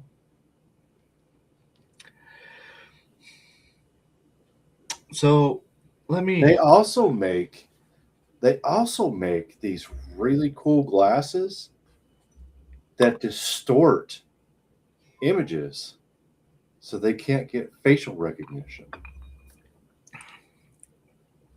And it's just glasses. They're just sunglasses. Yeah. All right. Let me show you this little tidbit of news from Flock that you're going to absolutely love. Oh, I guarantee you I won't. Ugh. So this is a cop talking to a lady at her house. Okay. There we go. You ready for this? Yeah. All right. We have cameras everywhere in that town. You can't get a breath of fresh air in or out without us knowing. Chrisana Elzer learned the power of Flock firsthand. You were in town from 11:52 until... Say that again? Right then and there, I would have told that motherfucker to go kick rocks. Yeah, you probably Jesus could. Fucking Christ, dude. Firsthand. You were in town from 11:52 until 12:09. Exactly. Like I said, nothing gets in or out of the town without us knowing. When a Colorado police officer showed up at her door holding Flock snapshots of her truck. And here's when you left at 12:09. That's when you left town. To get? No, to stop at Ridge Trail. Wait a minute. And take a package. Well, there's no shushing. I don't need to be... I need to know where this is. The first thing he pulled out on the body cam is that Flock picture, the clear photograph of your car. But here's your vehicle in the neighborhood many, many times, apparently casing houses, because you just can't drive through for work or visit other businesses. You can only be casing houses. It is her. It is 100%. It is locked in. There is zero doubt. I wouldn't have come here unless I was 100% sure. 100%. 100% sure. I would not. That is the biggest bullshit statement that I have heard in a really long time in regards to why someone comes to your house. Absolute malarkey. Oh, brother. It is certain. It is on video. You're obviously welcome to go to court. Chrisana was charged with stealing a package, but it wasn't her. The porch pirate was somebody else. Multiple times you tried to show him your video evidence. He didn't want to see it. Now, even when I called him back, he said, that's not my job. You looked at a time of a crime. You saw my vehicle entering in the Flock No, camera. no, what I did Right was, at the I did entrance an to investigation. Walmart. You called my wife a liar. You saying this is back. I have video evidence. I don't know what you want me to say. The charges. Well, first off, you quit fucking talking and we'll see your ass in court. Because This You is in think you're a- Colorado, too? yeah, this is Colorado. Oh, fuck that place, dude. That place can fucking burn down. Were dropped after Krisanna spent weeks trying to get the police chief to look at her evidence. Time-stamped video from her truck and a neighbor's doorbell camera showing she wasn't at the scene of the crime. What does it say about where we are that you feel you have to have more cameras than the police have in order to make sure you can prove yourself innocent? It sounds like it flipped the script to you're guilty until you prove yourself innocent. That's exactly what's fucking happened.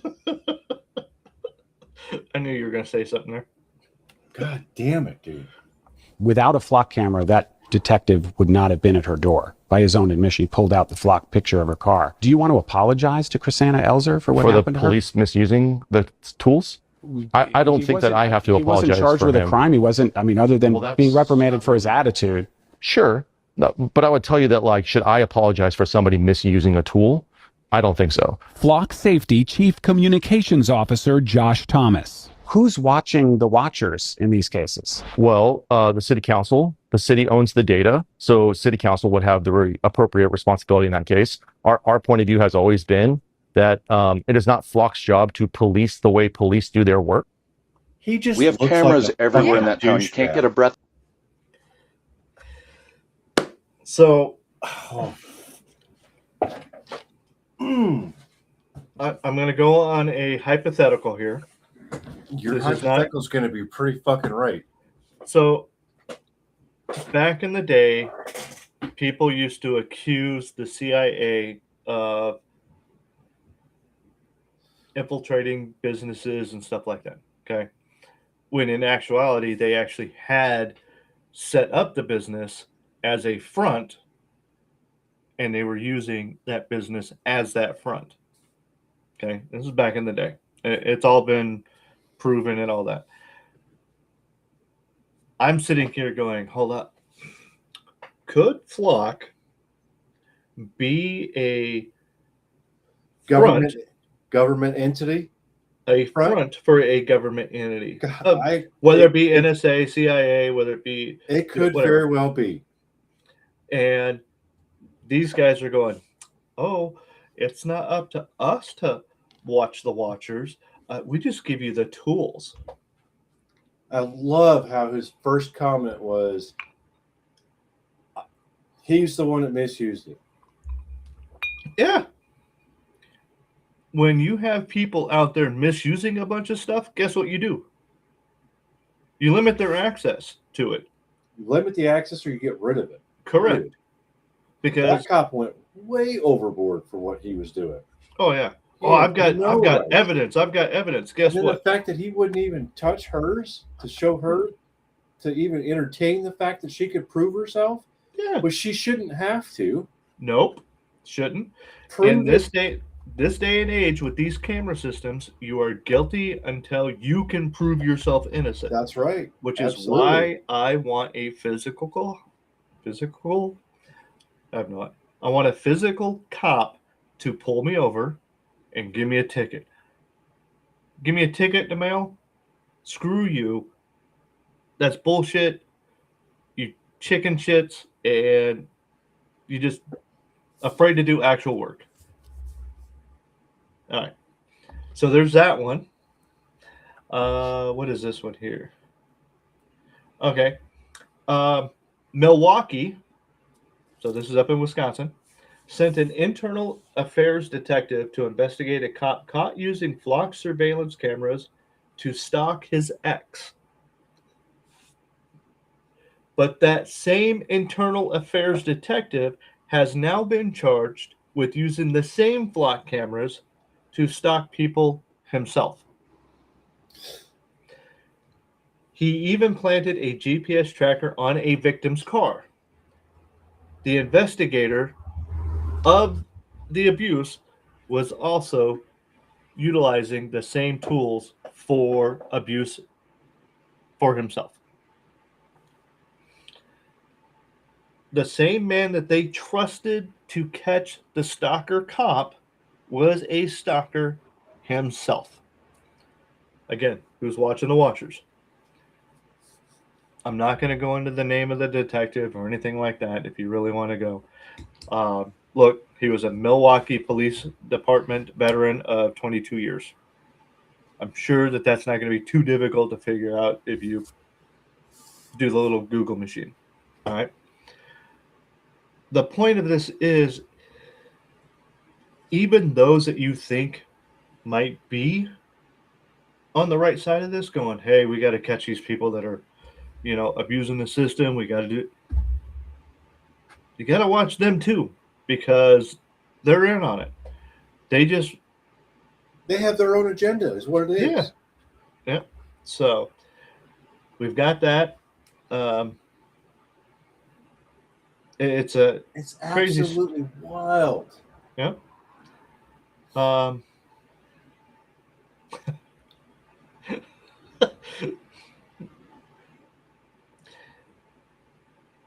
Police body cam footage in Minnesota reveals a man who reviews cars. Okay, so he's like a YouTuber that goes out and he does, car reviews. Right? This is just what he does. This is his job. He goes out and he will review cars. He was surrounded by police because a flock camera mistakenly said his vehicle was stolen. His own vehicle was stolen. So the cops hunted him down and surrounded him. There was a similar situation where a guy had a fucking... Yeah, no, you're right. He actually... it was... I forget what... Yeah, he takes the car and he drives the car for like a week or two and he does a review on the car itself. So yeah, that's the one I was going to say earlier. The cameras flagged the car and the police were out looking for him. Once they located him, they swarmed him. Mm-hmm. Just imagine if someone was to die from a police encounter for a wrongful flock identification. Oh, it's coming. It's going to happen. Imagine if this guy wasn't bad for that. He wasn't paying attention. Okay. He stops.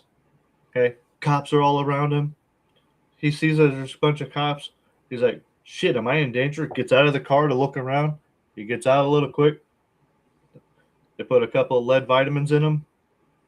He gets a little bit of a lead overdose. The guy did nothing wrong. Yep. Okay. And do you think any of that would come to light? It would have come to light, but how could it come to light if the guy has... Oh, they would have just said it was an accident. Right. No, because he can't tell his side of the fucking story. No, but it's going to come out that, we thought it, we got information that the vehicle he was driving was stolen, and we went to go and, investigate it. Yeah. And he got out of his car kind of aggressively. Again, like you said, can't tell his side of the story. And it was a tragic accident. We found out it wasn't stolen. We don't know why he got out of the car as quick as he did, but, circumstances, blah, blah, blah, blah, blah. Someone died. Oh, woe was us. We're really, really sorry. City pays relative X amount of dollars. Hush, hush, go away. Thank you. Have a good day. And we're going to go back to doing business as usual. Okay. So again, this is security versus freedom. And the security got it wrong. And almost cost this guy not only his freedom, but it could have cost him his life, like you were saying. Could have. Yeah. So this is, people say that I look at this flock thing a little too conspiratorially, I guess. And I'm going, no, I'm not looking at it deep enough. And if you think that I'm looking at it too deep, you're definitely not looking at it deep enough. You're not even scratching the surface. I had a conversation with someone else that is actually looking into this way more than I am. And they went, it'll blow your mind. It's worse than you really fucking probably think it is. Yep. And I'm thinking this stuff's bad. I think this stuff is really bad. I already knew it was fucking bad. And it just seems to be getting worse. They're finding cops, not only in my area, but they're finding cops all over the country that are abusing the flock system to stalk their exes, to stalk just random people. Yeah, it could just be people they don't fucking like. That, or they, oh look, she's kind of cute. I wonder. Oh, I know where she lives. Oh, I know her patterns because of the flock cameras. They don't even have to go like really drive around and do the old school stalking anymore. They can just follow on the cameras, and then all of a sudden, boom, I know where she's going to be at because this is her pattern.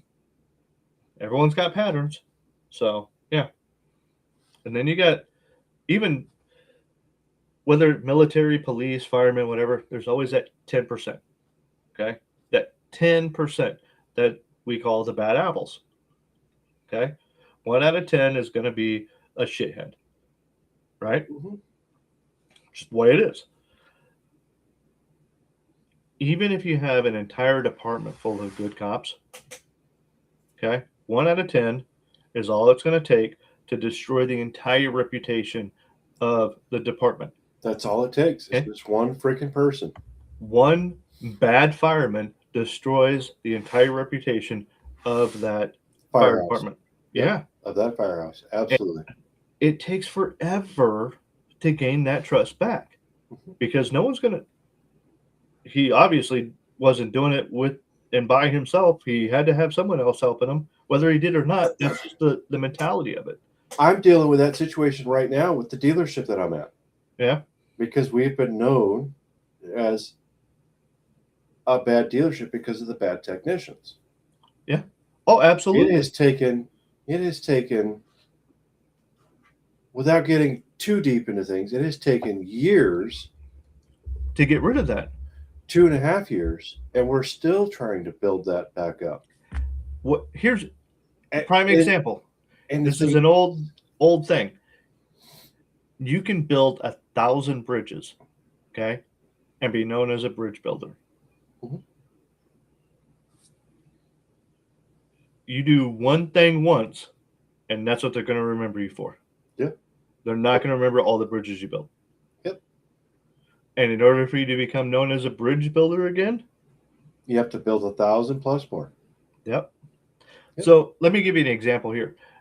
This is why I don't like Google reviews, okay? Because they could be skewed so much. Sure. How many 5-star Google reviews does it take to negate one 1-star Google review? No idea. 20. You get one 1-star review. It takes 20 to erase that. 25 stars, not 24 stars, 25 stars to erase that one 1-star review. So you could have a bunch of fucking 1-stars, but if you had a few more 5-stars, you could get rid of a bunch of them. So let's say that you had, if you had 5 1-stars, it would take 100 5-stars to get rid of those. Correct. Right. Yeah. I don't think it's that's provided there are no 2s and 3s and 4s in there. Right. So yeah. It absolute craziness how some of this stuff is done.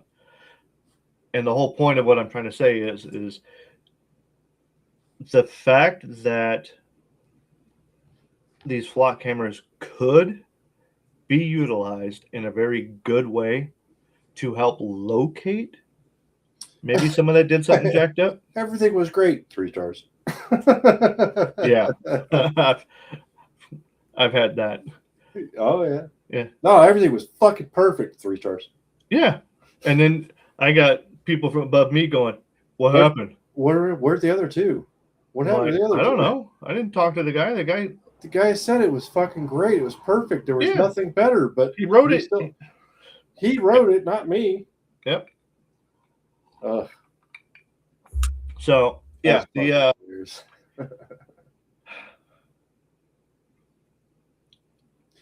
That's true. You don't know if they were paid to say what they were paid to say. On top of that, they could just be. There are some angry people out here. Well, there's And- that too, on that aspect of it. There could be just somebody downright out there to destroy you, Oh no! or there could just be somebody out there There's doing a their guy. own reviews on their own shit, just under their own alias. There's a boosting their guy shit up. that gave us a poor review, and I'm like, that doesn't sound like anything that happened with us or whatnot. We looked into this guy. Out of the 25 reviews that he gave in the past 30 days, 24 were 1 stars. Jesus Christ. 25 reviews, 24 were 1 stars. Some people are just angry people. Yeah. Okay. They have one fucking bad experience and they will not let it fucking rip. Oh yeah. They just keep hitting. But- they just hit. But those 24 reviews were all different locations of different businesses and stuff like that. Yeah. He was hammering everyone because Yep, and you're nothing you can do about it nope. because Google won't do anything about it. No. No, because it's such an oddity. Really.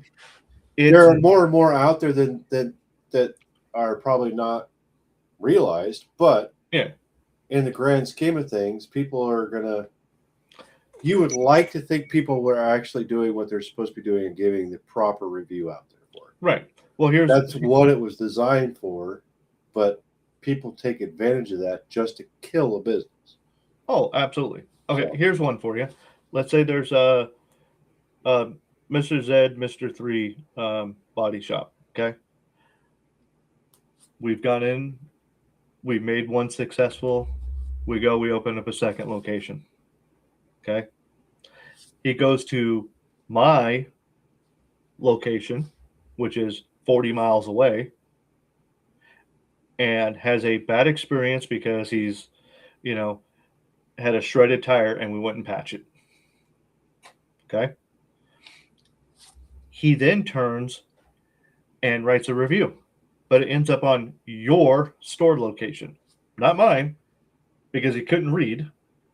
Ends up on your store location. They won't take it off of your deal.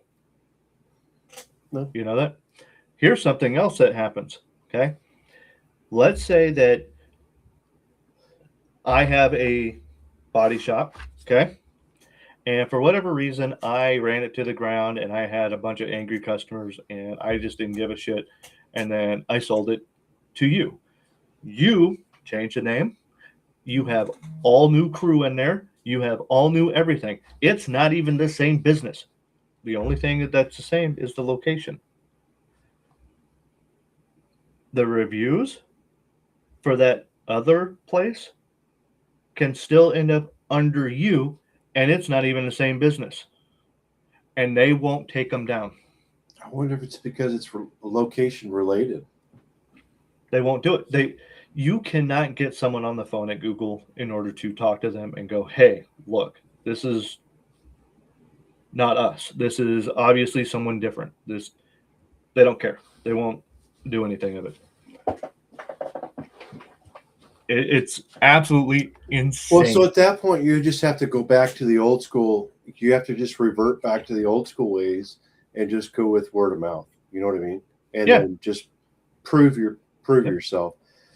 The other side of that is there's a double-edged sword to that. Is because and the only reason I say that is because a lot of people are now reliant on fucking reviews, which is so fucking stupid in my opinion. Yep. I feel like if you want to experience, to an extent, I should say, it's ridiculous. But if you want to experience the food, let's just break down to the food. Real quick. Yeah. I have to do something real quick. I have to make a quick call. This is going to be all you for a minute. Oh boy.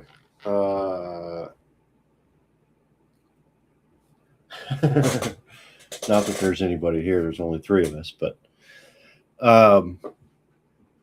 I think you have to revert back to the old school days where you just have to go to that location and just experience the location, whether it be food, or whatever. Just experience it and see for yourself. I can understand where the reviews would come in for, say, mechanical, HVAC, whether it be for, oh my God, drawing a blank, anything related to just, even lawn service for that matter. I can see where the review thing would come in handy. But also, word of mouth is just almost, it's almost like a handshake when somebody gives a word of mouth saying, hey, I had a super good experience with this place. I would highly recommend it. They were super professional. Their work was great. So I don't know. I don't know how much I really truly believe in reviews, and I tend to take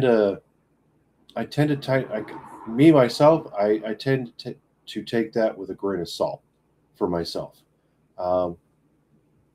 But I think for me, I also do a little bit of research. Not only do I do like research, because we have the technology to go online and see that stuff and then get to see those reviews. I might also put myself out as like, hey, maybe I'll talk to somebody and be like, hey, have you ever dealt with this company? Or, hey, have you ever dealt with this company? And try and get to the bottom of maybe what they have to say. And I don't necessarily take just reviews as they are. I usually try to try and back some of that up, just depending on what's up, bro. So I think as an individual, I would probably kind of do both, just exactly like Hippie was saying. That's kind of what I do. It doesn't necessarily mean that's what everybody does. And I think if ever really got back to that point to word of mouth and just kind of kept it that way, but then you're going to have those bad apples out there, and you don't want to. There's just people out there, and I don't know. I could deep dive into this so far. It's stupid. I really could. It's really about companies and how they treat their employees and how they pay their employees, whether or not you get good service or not. But either way, like I will take a look at a place that I've never been. I might take a look at the reviews, but I'm also looking to see if anyone's posted any pictures. Let's take a restaurant, for example. People go in, they take pictures of the food, they put it under the Google reviews. Okay. Yeah, the restaurant can have these beautiful pictures, but what's ending up on the table is what and I'm going to promise you 90% of the time, what is on the menu is never going to look like what comes on your plate. Right. But when you do see that the picture of the menu and the picture that someone posted that sat there are really close, yeah, and they actually say good things about it, I am more apt to try it. And Absolutely. I understand that. But let's say that I see a couple of 4 stars and a couple of 3 stars. Okay. I read the review and I go, actually, what they're bitching about doesn't seem to be all that bad. That's not something that I really care about. Mm-hmm. Okay. Which there's a whole lot more into it than just a review. Correct. What they might be fucking mad about may not be fucking anywhere near the concern for you. No. And I know Well, Katie and I I have. didn't see my server for 20 fucking minutes. What? Are you fucking kidding me? Peace and quiet while I eat? Hell yeah. Were they polite? Did they make sure the water was full? You know? Even at that doesn't really. If I'm done with my meal and I'm done with my water and I have no water and I want water and it takes them a half hour to get to me, I'm looking at how busy are they? How busy is the place? Because some servers get fucking busier because they're more efficient, so they have more people on them than other people. I look at all different kinds of things and I go, yeah, I've noticed she's been to like 7 or 8 different tables. I'm looking at this server. Yeah, she's only been to like 2 or 3 places. And I'm like, okay, so obviously I got the better of the servers.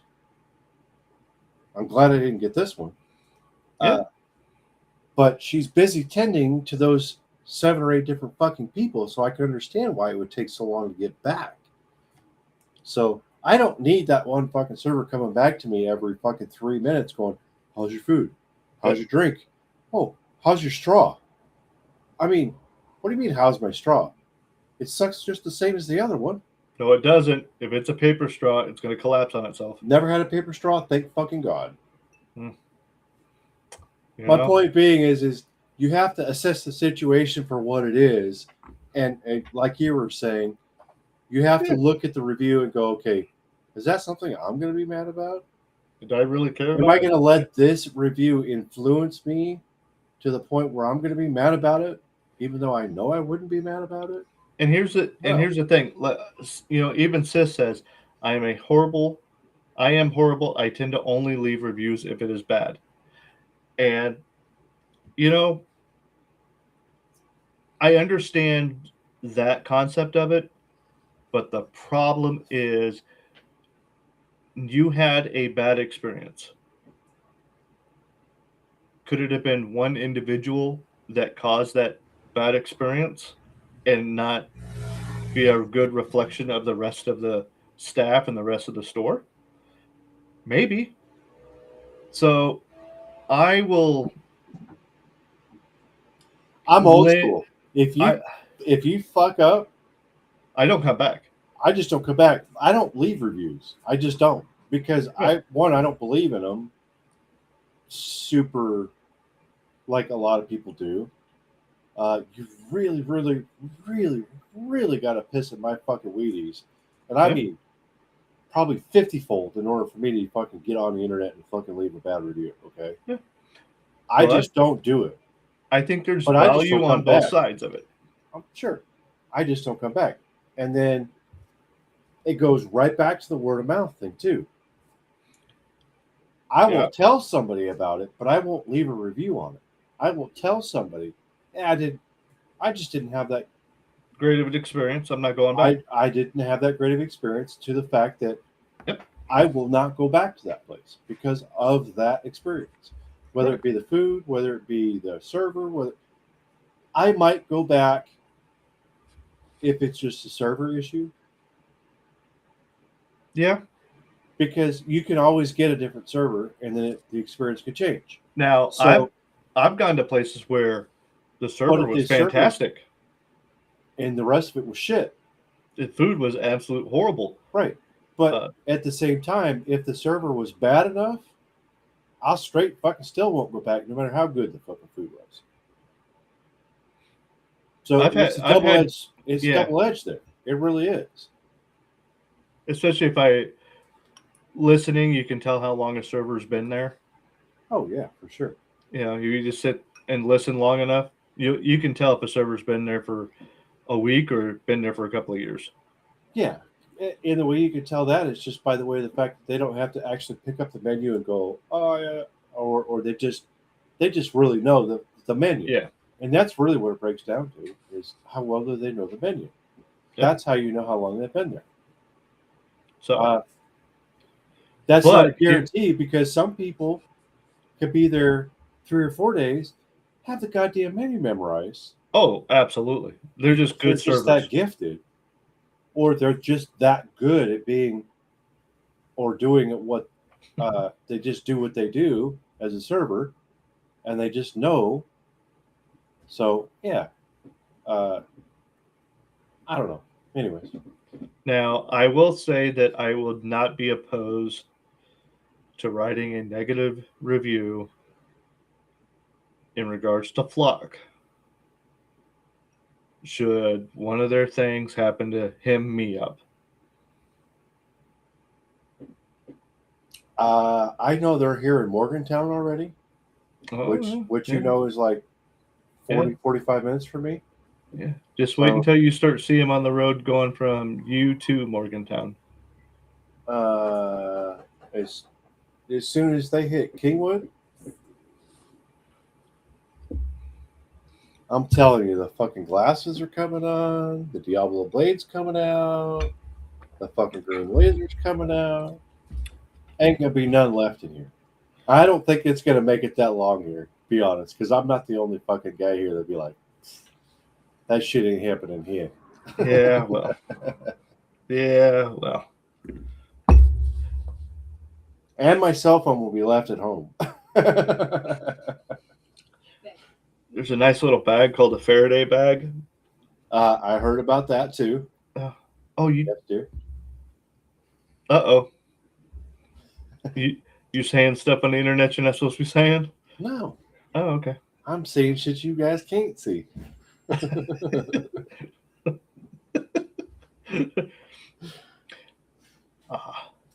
My wife's doing this number.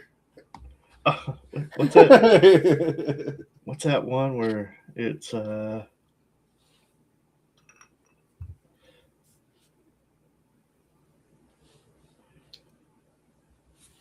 flip you off 3 ways? All right, so Hi, Aces. let's see here. This is one that you do woodworking. You deal with saws on a I haven't for 4.5 years or so. no, but I'm telling you, if I had a freaking space to do it, I would be back in it in a heartbeat. I fucking seriously would. I This miss is doing just- that so bad. I think that you need to watch this educational video and just remember to wear PPE and at the same time watch what you are doing and understand what a kickback can be. I'm fully aware. But let's see this shit. Sometimes a kickback doesn't move the wood. So, is that the, yep, that one.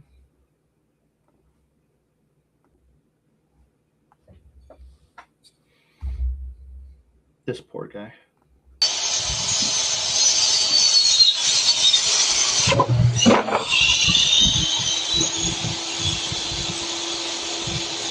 Jesus fucking Christ.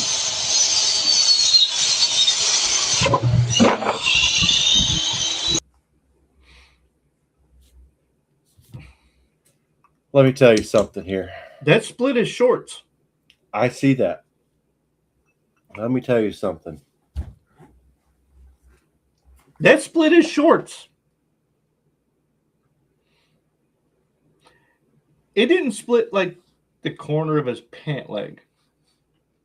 Oh no, that seriously grabbed like His giblets. if that dude was fucking seriously endowed, which It wouldn't be now. no, fuck no. That cut his shorts. Oh yeah. Holy shit, dude. Like I said, sometimes the board isn't what you got to be worried on the kickback.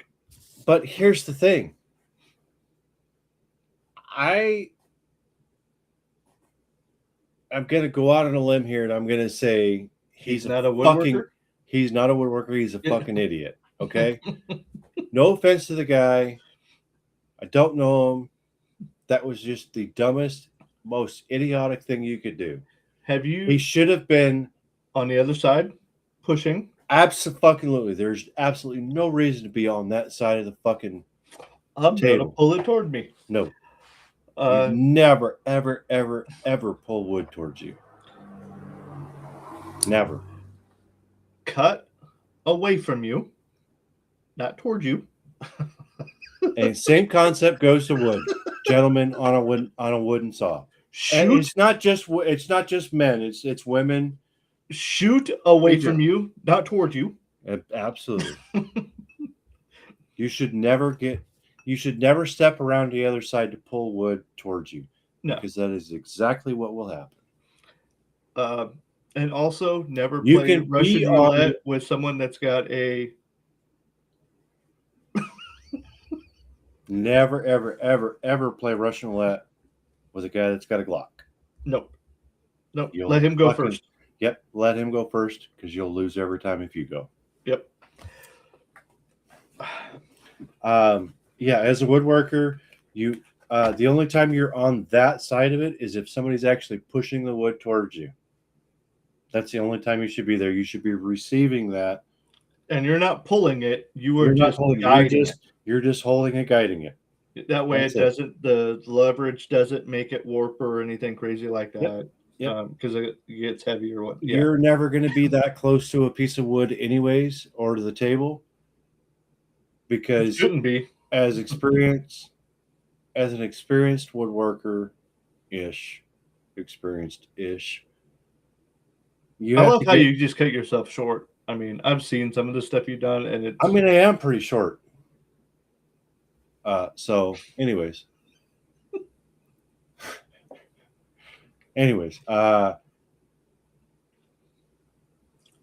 You don't need the help of pushing the wood to that point. Right. It's when the board is well past that point that you need help to be on that side of the table saw. Right. If you're on that table saw and on that side of the table saw with that short of a piece of wood, you are watching the absolute wrong YouTubes. Don't do it. Yeah, no kidding. Don't do it. You will end up with this guy, or worse. Probably worse. I think he got stupid lucky. If that dude didn't nick or cut something, he was very lucky. Yeah, He should be thanking his. he needs to go Lucky buy a lottery stars. ticket. No, absolutely not. He needs to buy 10 of them. All right, you want to get upset again? Sure. Okay. I've had enough in me now that I said I was only going to drink one. Yeah. So it'd be pretty hard to upset me. I might get fired up, but I don't think I'd get upset. challenge accepted. Oh, you're an ass.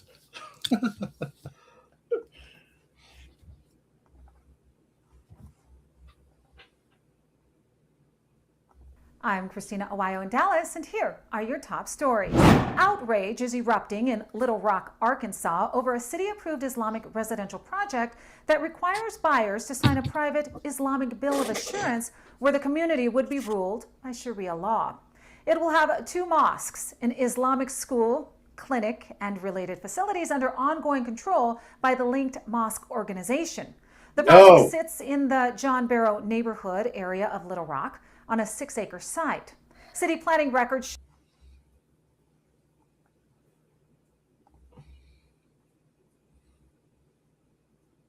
I just thought you were going to get, a little perturbed, not angry.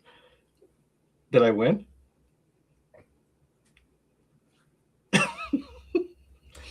So I don't think we need to hear the rest of that because it's just all of the same stuff. Little Rock, Arkansas has allowed. This is the United States of fucking America, people. They have allowed this to progress to the point that it has, where it is getting some attention. And if they actually allow a city, town, municipality to have Sharia law as the governing body, that is undermining our Constitution, not only on the federal level, but your state level immensely. This We're needs not going to to be in the United States anymore if that fucking shit happens. What the fuck is wrong with these people, man? Well, it's very simple. They want a war. They want a fight. They want that. And there's enough people that don't want that, that they've been keeping their mouths shut for too long because they don't want to fight. Here's the thing. Okay. Listen, motherfuckers, you have to fight for your fucking right. There's an old saying, okay? The warrior becomes a farmer not because he doesn't know how to fight, but because he doesn't want to fight. And just because he doesn't want to fight doesn't mean he can't fight. The guy that walks away from altercation is not necessarily the one that you want to fuck with. He's walking away not for your benefit. He's walking away for his own benefit. Because that's how he keeps who he is. He's keeping his peace. Correct. Mm-hmm. These people are banking on the fact that they can get enough of this traction in order to upset that peace and be able to win it.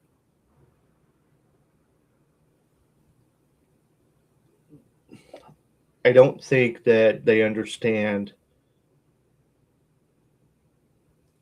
They don't understand. They don't want the real fucking dog to come out. Right. Yeah. Here's the problem, though. They won't like the fucking bite that they get.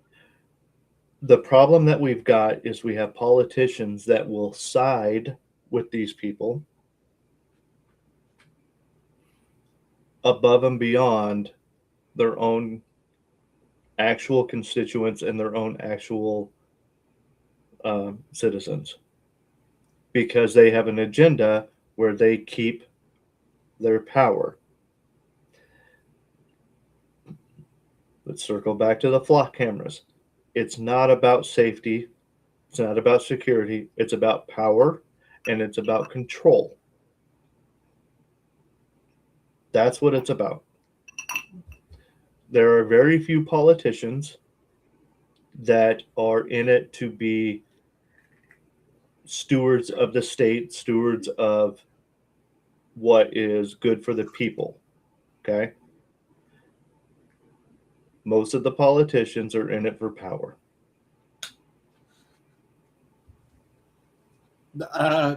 Yeah, I would have to say fucking 90% of them are that way. Yeah. Yeah, for sure. There are some that they're not in it for power. They want to do it for the good of the people. They want to do it for the good of the state. They want to do it for the good of the nation. But the problem is they get into that position and then they realize that they can't do that, so then they flop. Some of them. Others just get out. I've seen several of them. Others do just get out, yes. And that's the other thing with the service members. You can be all up in arms about the foreign wars and so on and so forth, okay? That's fine. I don't agree with a lot of the ones that we're getting involved in or have been involved in or anything of that nature. But the actual servicemen and women, I hold no ill regard toward any of them. They are doing what they have been told to do with the limited information that they have been given. And here's where most civilians don't understand. Okay? You are given information, and that's all you have been given. You've been given orders. You've been given information, and those orders and the information you're given point one direction. They don't have both sides of it. they don't have all of the information. It's not. It may not even be both sides. They may not have the entirety of one side. They might have a small piece of the pie. That's all they got. And you can't necessarily blame and be upset at the service members for that type of happenstance. Okay. Correct. You have to look at it as, prime example. A lot of the information that I had was nothing compared to what I learned after the fact. And hindsight's 2020. Okay. It really is. But the problem is you have to realize the information that you have at the time that it was given to you. It's all you have to go off of. Right. Okay. It is what it is. Just make sure you're not pointing the finger at the wrong person. Because that wrong person, that you pointed the finger at might be the person that you need on your side because they got fed up with the same shit you're fed up with. So. I still think it's bullshit, but as far as the whole fucking Sharia law thing. Oh, absolutely. This has no place in our country. No. Okay. No place. And to be honest, I don't think Sharia it has law, no place for fucking Russian, no place for Chinese, no place for any other nationality. This is America. We're welcoming for all different fucking nationalities, but don't bring your fucking bullshit here because you didn't like it there, but then try and bring it from there to here. Oh, most of them are bringing it from there to here because they didn't like it. They're bringing it from there to here because that is the agenda and that is their life's purpose. To that extent, yes, I do. Okay. I do understand that. Yes, So I do believe that there are people doing that intentionally. Yep. But as people here in the United States, you cannot let that fucking happen. No, You just absolutely fucking agree. can't. All right. Let's see. Good news? Sure. You can't piss me off, right? I think I'm going to walk away from that one for a minute. Toyota, their truck factory that's in Mexico, is getting moved up here to the U.S. Good. Going to be moved up to Texas. Good. We need more of that shit here. We need more stuff here in the U.S., man. The Tacoma production is going from Mexico to Texas, and that means that these smaller trucks are going to be able to be made a little less expensive because you're not going to have the import taxes and all that to go along with them. And at the same time, because of that, you're not going to have any tariffs or anything like that associated with them as well, because they're going to be made in. I would think it would probably be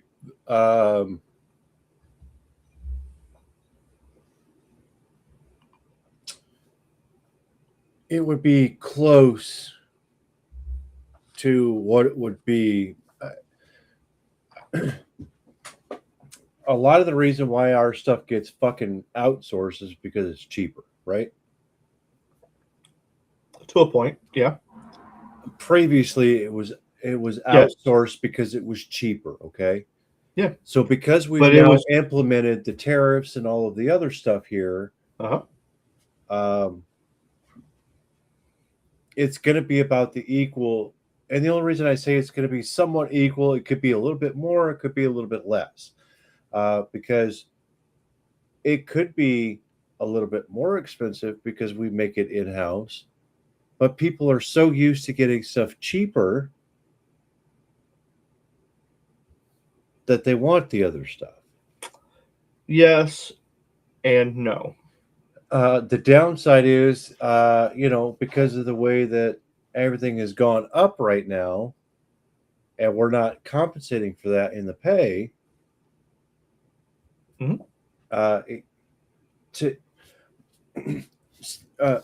So like right now, when we buy stuff that's American made, it's obviously because American made we want, it's more expensive for us to buy it that way because it's Sometimes, yeah.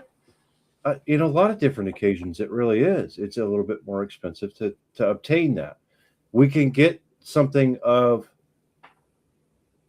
what we would consider, and it could be the same way in Australia, it could be the same way in Japan, it could be the same way in Russia, it could be the same way in Germany. They think their product quality is better than Russia could think theirs is better than us. They could think it's better than Japan. They could think it's just like we think our product is going to be better than all the rest. Not always, So, but it's not always that way. I'm not. Right. I'm not saying it's that way 100%. I'm just saying. No, I'm it's saying that way at times. But for us, as U.S. made Americans, shirts are not use- always better than No. Chinese or Vietnamese. we used to make stuff that was good quality, and it's all in what we learned to know as we grew up that was good quality for us. So we would pay a little bit more for that because it was American made. Correct. So we should get back to that, just like if it was Australia or Japanese or Chinese or Russian or whatever.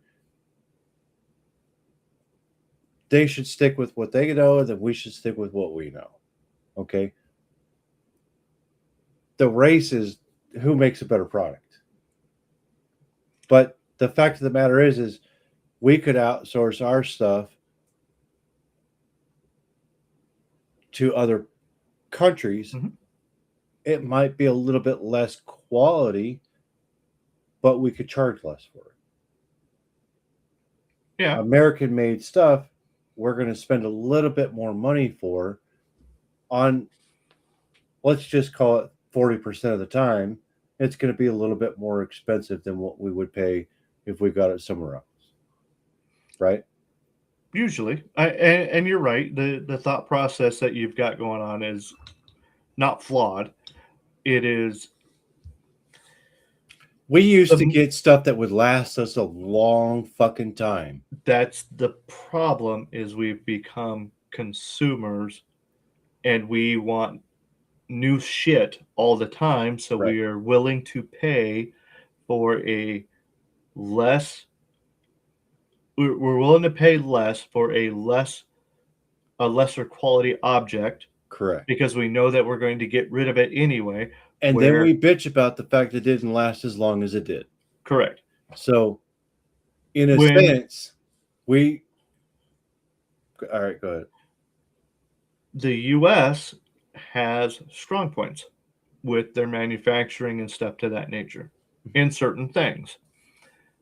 The Chinese have strong points in some of their electronics, just like the Japanese have strong points in some of their electronics. I think that bringing the Toyotas, these Tacomas, up to the U.S. is going to lower the price.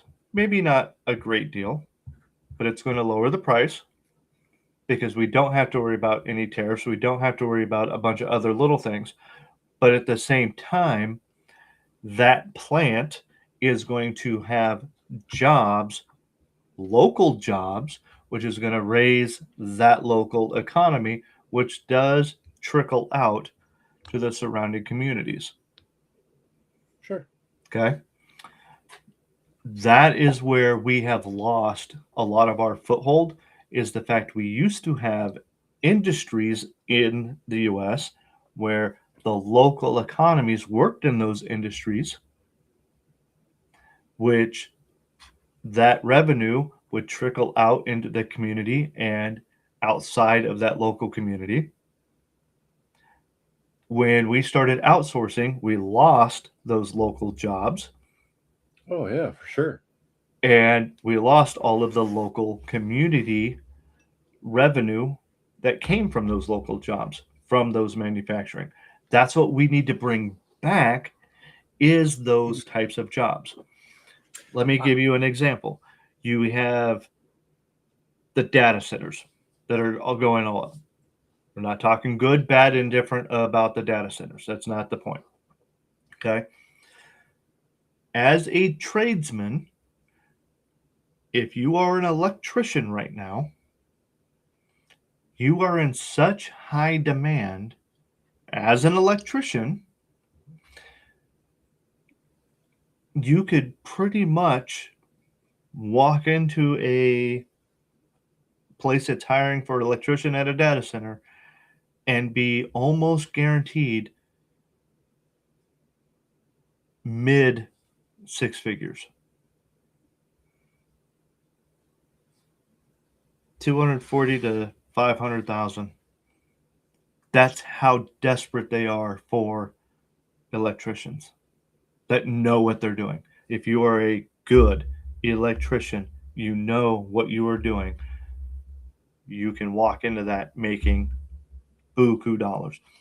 We're not talking the good, bad, and different on the data centers. Okay. That's a whole nother topic or whatnot, but it's local. That is money in the local economy. Okay. People that are struggling to get a job and so on and so forth. If you're young enough and you can get into that, become an apprentice and learn, you're going to have work for a while. For sure. Because they're trying to put that shit up everywhere. If we can bring some of the manufacturing back, we can do the same thing with those local economies. Okay? Absolutely. And that's where maybe the price doesn't come down, but because everyone is making more, the price doesn't have to go up either. But that's the give and take of it. You have supply and demand. You have to be able to pay the guy to make an affordable living in order for that to happen. Correct. So it doesn't just break down to the manufacturer, the manufacturing guy that's working at. Let's see. It's not just, you can't just pay the guy that's working at the manufacturer good money. Okay. You got to pay good money all the way around. You have to be able to pay good money all the way around, which is in every scenario. Okay. Well, if here's you another. Bring everything back to the United States, and everybody can make a decent wage. Everything is priced at a decent point. The money's going to come back. In my opinion, the money's going to come back, and it's going to stay where it needs to stay. Here's a problem that people don't want to acknowledge. Okay. Fast food, Atlanta market. They're hiring at like $15 an hour. You know what the federal minimum wage is? $7.25. That's federal. Okay, you cannot go lower than $7.25. Now here's the part that people miss. Is fast food supposed to be for grown-ass adults working and flipping fries? Or is that for, no. That's an entry-level job. That's an entry-level job That's for people coming out of high school. That is that are in high school coming out of. Yeah. That is an entry-level job with entry-level pay. Yes. That is not meant to be a living wage. If you are going to work at McDonald's for a living wage, okay, you have to be managerial or above. That's the point. Okay. Yep. I'm a stalker at a grocery store. That is a minimum wage job that deserves minimum wage pay. That is not a living wage for anybody. That's not what it was meant for. Same thing with a fucking clerk that's checking you out for your groceries. Yeah. That's meant for that's literally meant for entry level and or retired. That is entry level plus a little bit, because to be working at the cash register and dealing with money is a little bit more brain power requirement than grabbing the carts out of the parking lot or bagging the food. Yeah. I Dude, get that. I was like 17, 18 years old fucking grabbing carts out of a parking lot. Yeah. Literally out of high school. You know what I'm saying? Yeah, That's absolutely. entry level fucking bullshit to get your ass out in the workforce. And the problem is people are bitching about, oh, we don't have livable wages. Yeah, we do. We have plenty of jobs that have livable wages. It's the problem that people are wanting to work at frickin' McDonald's flipping fries and call that, I need a livable wage. No, that's not what it's meant for. Now, let me take a step back. That's not everywhere. There are certain jobs that should be paying more. Absolutely. They should be paying more. Why? Because it is a highly technical position, a highly technical job. It is a highly sought after. Okay, I get it. I get it. I'm not talking about those. I'm talking about how we have inflated these entry level jobs to be a livable wage. It shouldn't be. No. And here's the problem. When you bump everybody up to $18, $19, $20 an hour, and it's an entry level job, that has outpaced everything with inflation. Never mind the fact that it has outpaced the guys that are like in my position where they should be making fucking more money. Yeah. When you have these guys aren't fucking making the money. When you it have stays the same. You have an entry level person making almost as much money as management. They're not bumping management up. No. They can't afford to bump the management up. They got in order to pull people in, they got to pay more to bring entry level jobs are supposed to be entry level pay. And those are not meant to be for people that are looking. It's supposed to be for kids, retirees, or hey, look, I got a second job because I just need a little extra cash. You know, I get it. It's an entry level position. I'm okay with it. I got my other job that pays me well enough. Mm-hmm. Okay. We're just trying to make, and you shouldn't even get to that point, but there are people with secondary jobs fucking doing this just to make ends meet. Yeah. Real quick. And why is the entry level so close to the fucking management? Nobody at that point would really have the desire, at least anybody with the fucking brains would have the desire to take fucking management for fucking next to nothing for pay. Yeah. What the fuck? Absolutely. I see that all the time. I'm fuck, going. I'll stick with fucking taking the fucking fries off a fucking because I know basket after 4 minutes because I know the shift leader that easier. He's doing fucking 3 times the work I am. Yeah. Fuck that.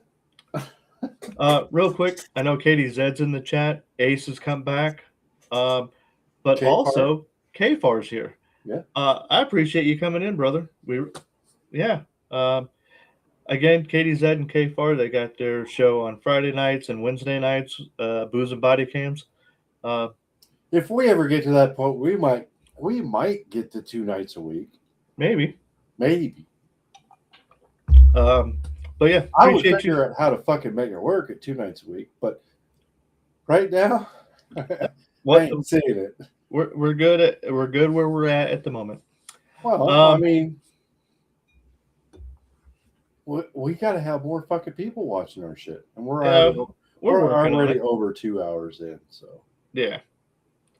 Let's see here. Let's get into some. Oh, this one's kind of funny. All right. This one I got to read because it is a interesting little deal here. Let's see. Attention, all out-of-state travelers. Your travel agent is lying to you. While the rest of the world deals with standard, run-of-the-mill land bears that can be defeated by a sturdy trash can lid, Florida plays host to the single most lethal apex predator on God's green earth. As you can clearly see in the terrifying footage in the video below, which I'll play. The legendary Gulf aqua bear is real, and it is actively patrolling our shorelines. These ferocious amphibious mammals have evolved past the need for forests and have fully colonized the ocean. They are biologically engineered to hunt orcas and great white sharks right off our coast. Now, you might be saying to yourself, wait, the Gulf of America doesn't have orcas or great whites. And you would be completely correct, because as of recently, the Gulf aqua bear has officially hunted them into absolute extinction. The crisis we face now is that their primary oceanic food source is entirely gone. To survive, they've had to adapt to the very similar flavor palette, ultra premium, grass-fed visitors from Martha's Vineyard, Long Island, San Francisco, and the likes. Essentially, any coastal Yankee or climate activist is a top-tier delicacy on their daily menu.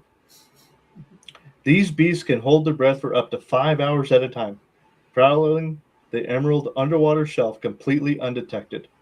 The creature caught on camera in the video below is actually just a newborn infant baby aqua bear, which are known to crawl onto the sand to pick off little gender confused children and avocado toast enthusiasts right out of their beachfront hotel rooms.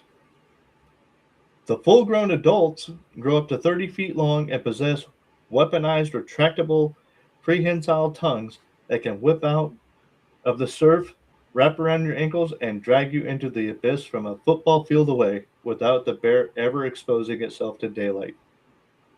The mainstream media wants you to believe that riptides are the responsible parties of pulling people out to sea.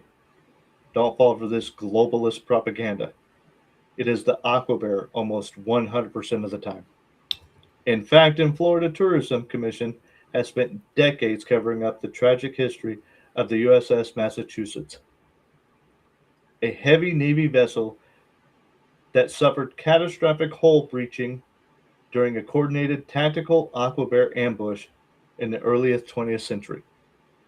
To this day, the Department of Defense quietly mandates that any naval vessel traveling through our waters with any indication it originated from up north must completely cover its nameplate while training through Florida, lest the trigger of a feeding frenzy.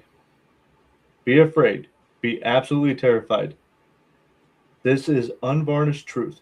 If you value your life, stay the hell away from Florida beaches. Only the locals are biologically equipped and properly armed to handle these aquatic beasts. Book your trip to Ohio instead. And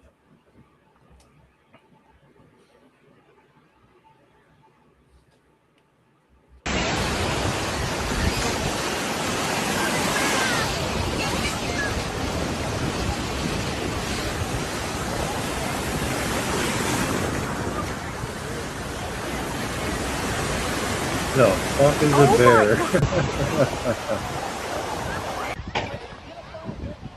Wow.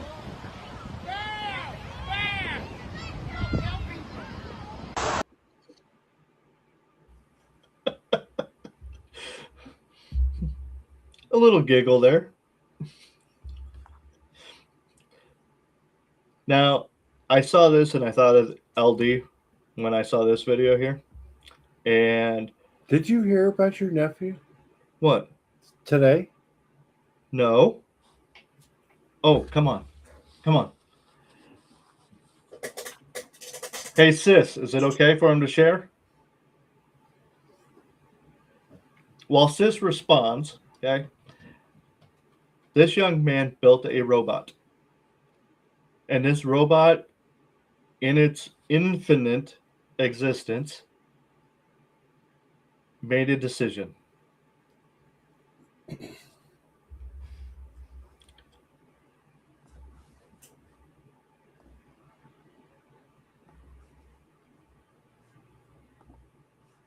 Oh yeah, I think I've seen this one. Boop. Unplugged. Done. Yep. It made a decision. I'm done with this world. See ya. I'm out. This is fucking bullshit. If it were only that fucking easy. I guess in some cases it could be. It could be. Yeah. I don't think this is on anymore. Oh, so we can't get in trouble then, right? All right. So what do you do? The Miata is no longer. Oh. Please tell me he sold it. Nope.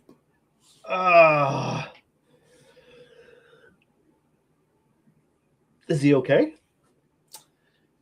From what I understand, he and his girlfriend are just fine. Okay. She got a little bit of a bump on her head Mm. from the airbag, but yeah. So my question is, was he at fault? Oh, probably.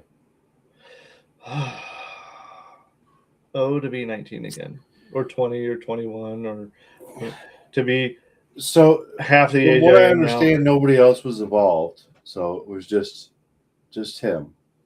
Oh, The way that I understood it was that he was just going a little too fast for. The car ran out of talent, yeah. so And the driver didn't have enough talent for the car that was running out of talent. yep. Yeah. Hey, I get it. I get it. Only his I've car been was there. involved. So, yes. So,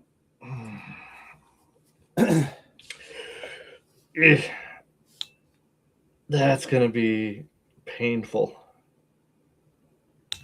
Oh, well, he'll learn. fuck, we hope so. So he says. So he says. So he says, yeah. Damn. I didn't even get to drive the damn thing. I did. I was looking forward to driving it, getting in there. Because it's been a minute since Anyway. Oh, well. I got to drive it. Yeah. It's still a shame, but Yeah. I'm going to be honest with you. Between me, you, and the interwebs, which is everybody, I'm going to say I'm actually really glad he didn't get the fucking goat. Because I think the goat would not have run out of talent. It would have been the driver that ran out of talent. The goat would have kept all the talent. Mm-hmm. Yeah. Yeah, because as an experienced, seasoned driver that I am, I was well aware of what the car was capable of and knew that it could take more talent than I probably had. To break it loose. No. To keep it fucking happy. Well, that's what I'm saying. In order for it to... He could have had more talent. It had some talent, and I would think in third or fourth it would probably had enough talent to fuck up the driver that didn't have the talent. Oh yeah, absolutely. The goat was The goat was pretty powerful. So yeah. I'm not saying it was like the fucking shiznit. Did you read that? For those of you that are just listening, Hoopy Star says, I guess he didn't need to change the clutch out. Mama T chimes in and goes, he just installed speakers last night, and his clutch came today. Yep. Oh. LD. We love you, brother. Yeah. You should fucking listen to the people who know. Pay Been there, the done fuck that. attention. Yep. Been there, done that. Oh well. If you want to experience something and you want to get to know your vehicle, so here's the lesson I think that should be learned with this whole scenario. If you want to know your vehicle and want to understand your vehicle, Take it to a closed course. take it to a fucking closed course and understand what happens with the vehicle on a closed private course. Okay. Because if you fuck up, you're not hurting nobody, you're not hurting yourself. Yeah. That is the biggest thing. If you take it to a place that you can't hurt nobody in or yourself or the vehicle that you're in. So that's 3 different things. If at all possible, yeah. Yeah. That is the best way to learn how and what your vehicle is capable of and what you yourself are capable of. Because now, if you I'm can gonna- understand what your car is capable of, you know where your capabilities are at. Oh yeah. So I agree. I'm super glad that nobody was seriously hurt. I know the girlfriend had a little bit of a bumpy bump. Yeah, and from what I understand, that was airbag situation or maybe A-frame or whatever.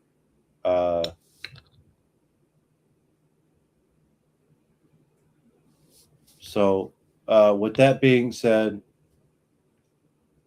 he was okay.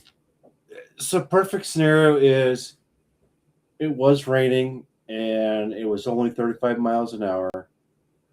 Had you known what your car was capable of versus what you are capable of, versus what you're capable of, versus what 35 mile an hour was, you would have known that you should have slowed down to the point where your car would not be in the position it's at.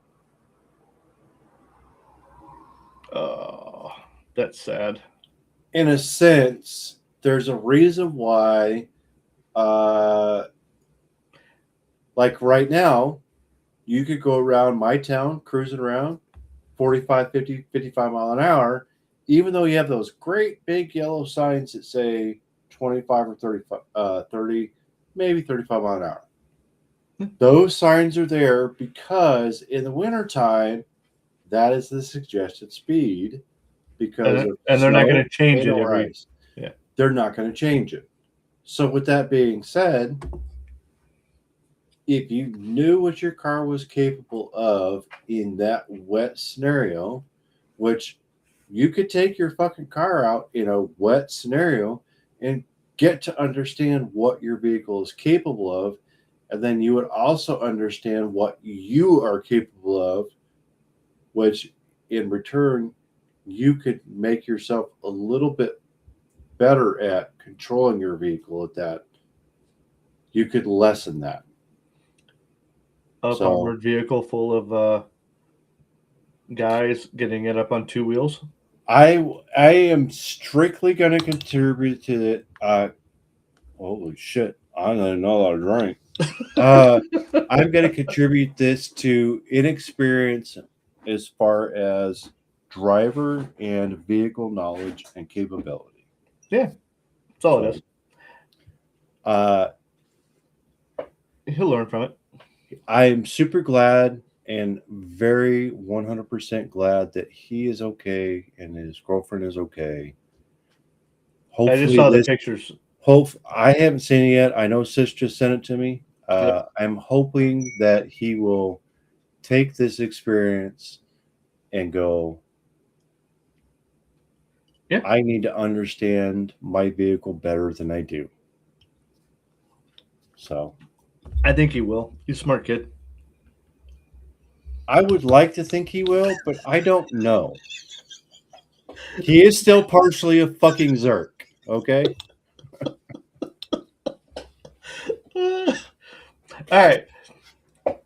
Speaking of doing stuff that just seems sketchy as fuck, we have drones. We have lots of drones. And some drones are being utilized to, like on hunts. You have a deer or a boar that you took out, get on your little Google machine, and you can have the drone come out to your location, and you hook up the deer or the boar or whatever it is, and it picks it up and it takes it away. Well, someone went, we can do that with people. And some of these workers who are working about a mile to a mile and a half away on this plantation from where their vehicles are, have taken to hitching a ride with some drones to get back.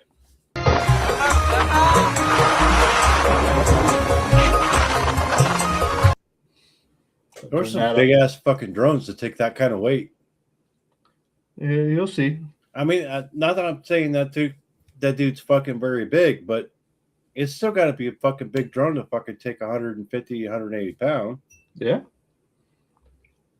And as you can see, they just hooked his ass up, and we're going to slingshot him around the area until we get back. I mean, he's flying a mile and a half away from where he was at to back to his vehicles.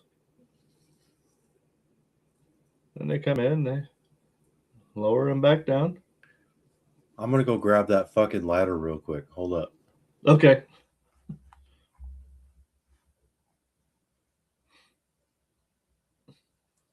This is amazing where we can take technology and do a bunch of crazy stuff, or we can take technology and do some really cool stuff. And this guy could have walked or been told to walk a mile and a half from where he was at back to his vehicle. But no, they went and they took this drone and, brought this guy back and taken this guy out. So I'm kind of excited for some of the technology that's coming out.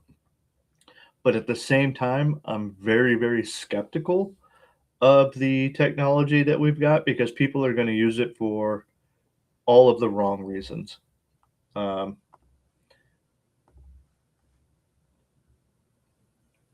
There's so much good that can come from, the LPRs, the license plate readers. But at the very same time, there's so much abuse that can go along with it. Drones, we can use these drones to help out, people, and in so many different situations, whether it be something like this, where instead of having the guy walk a mile and a half from where he's parked at to where he's working at or back and forth, a quick little ride, or utilizing the drones for evacuating people that are extremely hurt, whether it be on the side of a mountain and you can't get a helicopter in there, but you can get a drone in there. We can get them hooked up to that and fly them out, stuff to that nature. I think we can do a lot of good, but human nature, we're just going to, whatever good we have, we're going to see what bad we can do with it. So it is what it is. Where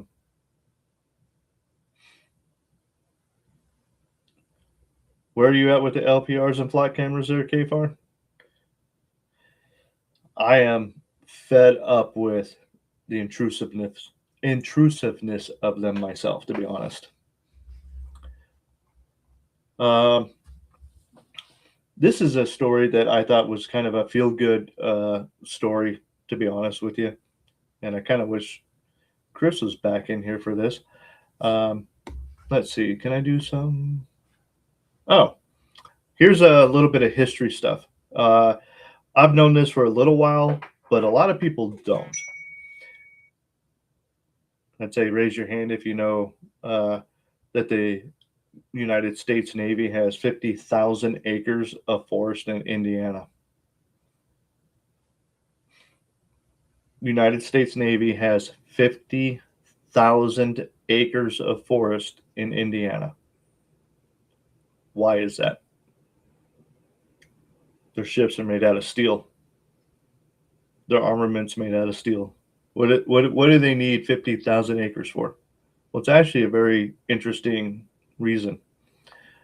The entire job of this 50,000 acres is to keep one wooden ship built in 1797 floating and operational.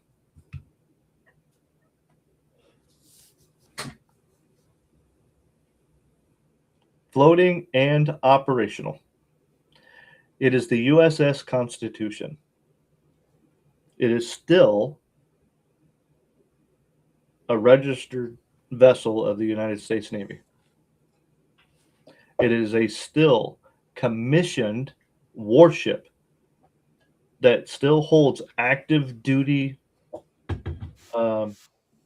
credentials with active duty crew on it.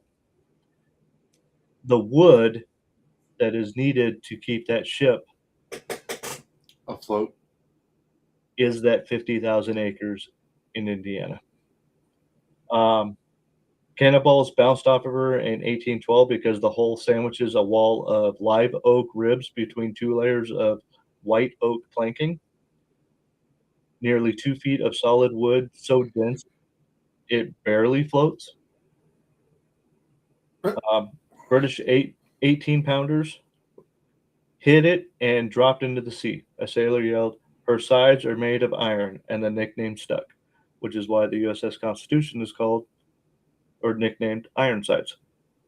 Not because there's actually iron there, it's just because of how dense that wood is. The problem with owning a 229-year-old wooden ship, you can't buy the parts to fix it.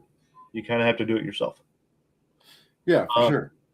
The whole planks run up to 40 foot long, 7 inches thick, cut from single white oak trunks. It's not minced together or anything. I mean, they're doing this old school, the way it was done originally. White oak takes over a century to grow that big. So it's not like they can just go out and get it. They got themselves a forest. Okay. And no lumberyard stocks white oak that big. Fuck no. Nor that old. Right. A century? Yeah. That's 100, isn't it? Yep. Last I knew, anyway. So the Navy grows its own. The Constitution Grove at Naval Support Activity Crane holds trees over 100 years old, reserved exclusively for this ship. Foresters are managing oaks today that will become whole planks in the 2100s. The maintenance plan literally runs one tree at a time. Every 20 years or so, the USS Constitution enters dry dock and shipwrights swap out rotted timber and any other parts that need to be swapped. After 2 centuries of doing this, estimates put original 1797 wood at maybe 10 to 15% of the ship. So there is still 10 to 15% of that boat that is original wood. Right. Yeah. Navy keeps replacing her plank by plank because Congress mandated her preservation and because she is the only active U.S. warship that has sunk an enemy vessel. That's cool shit right there. Every other asset in the Navy has decommission date. This one has a tree farm. So I actually knew about this, which I think about several years ago I found out about it. I was like, what in the hell does the Navy need a forest of 50,000 acres in Indiana? That doesn't make any sense to me. Is it like special warfare training? No. It's so they can keep a fucking ship afloat. Yep, that's it. And I thought that was kind of cool. This next story here is one that I thought you would appreciate. Okay. All right.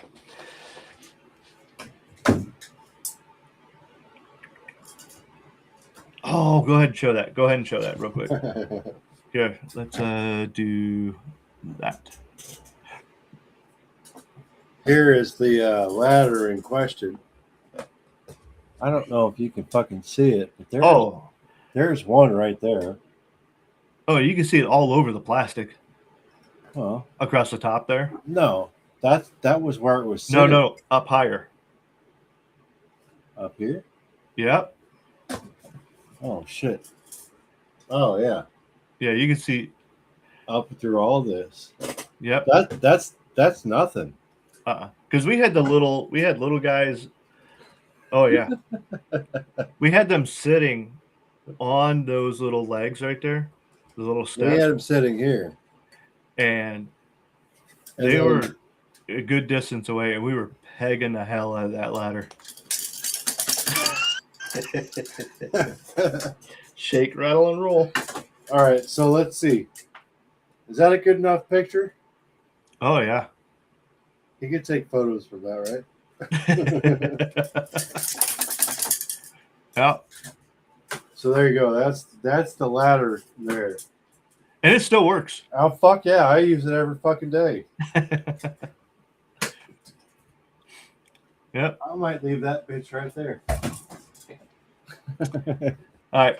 So anyway, this next little thing here, which is the last one that I've got for the evening. For years, the EPA has decided for your own good that it must reduce emissions on diesel trucks, even if their method of doing so will limit your truck to going only 5 miles per hour when it gets too cold. If you try and remove that limit, you'll be arrested in an armed raid. Trump just pardoned a group of mechanics who committed that very crime of daring to think they owned their trucks that they purchased. You're on a dark northern road, it's 30 below, and your EPA mandated DEF system fails due to the cold.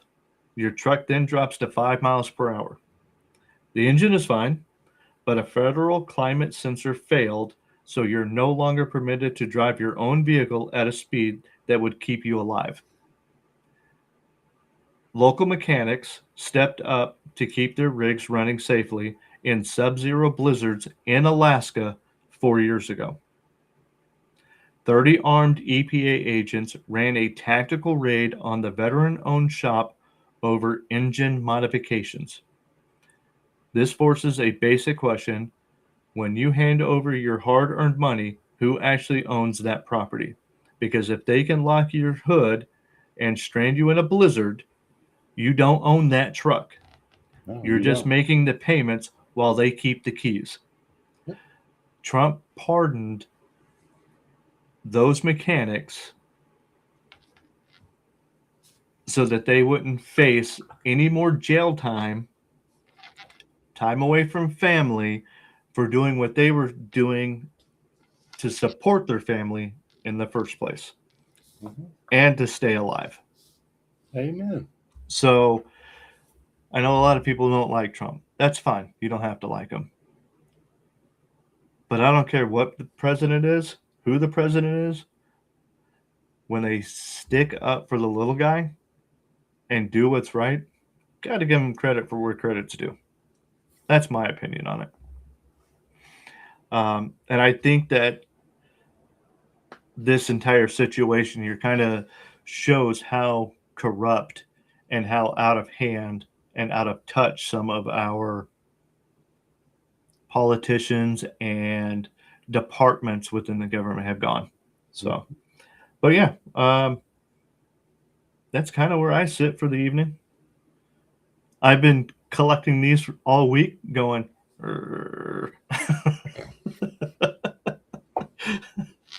and I figured I'd share that with you a little bit.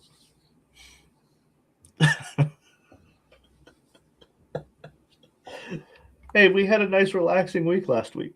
We got to spice it up. Hey, I haven't had a decent night since I had a really superb fucking night with you, and Tim and Hoopy Star. So Yeah, it was a fucking phenomenal weekend, and I'm super stoked about that. And I wish I could. I'm hoping that we could do that again soon. So oh, it's a blast. yeah, it was a good time. I don't have a neighbor like that, so I've got If- a if you phenomenal could- neighbor. if you come out that way, you got to fucking bring your phenomenal neighbor with you. I have a dartboard here, so.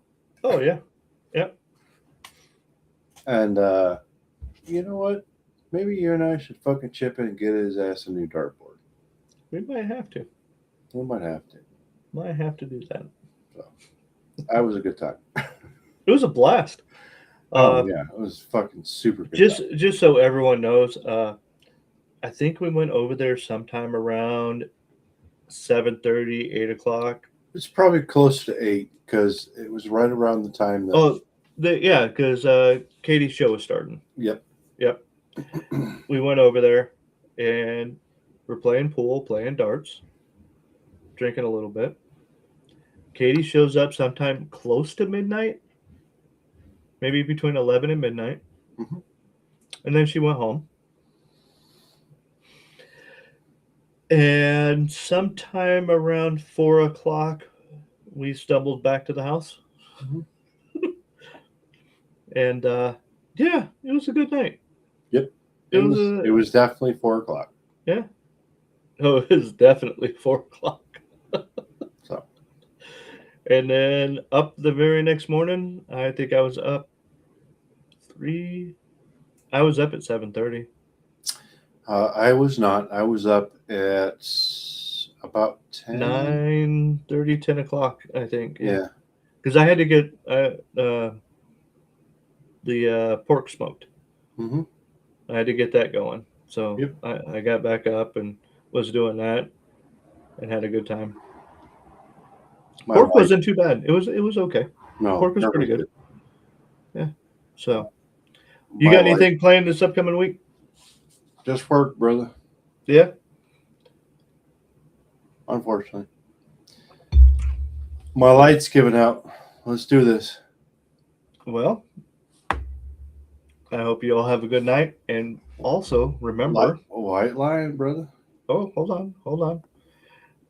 I was given this little funky button here that I can just push like this. I don't know how many of you are familiar with the .577 T-Rex round. Today I'm going to shoot it. That was amazing. I don't know Yeah, cool little button. That's all I got to do is hit that. I don't have to go searching for it no more. Thanks, Katie. I love it.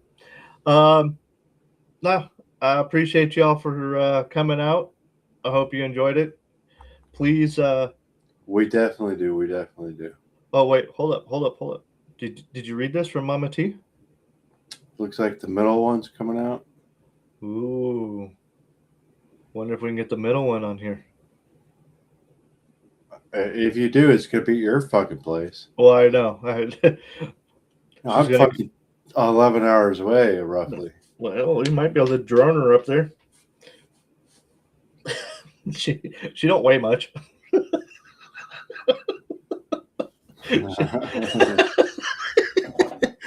All right, everyone. We love you. Thank you for showing up. Please like, subscribe. It does help. And maybe, with y'all's help, we can get to 2 shows a week, which would be kind of cool. But thank you. We love you. And remember, take care of yourself and take care of everyone else around you. Sir? Peace out. And remember, I am your local waterboarding instructor. So if you need help, let me know. I'll train you. Have a good one. We love you. And thank you.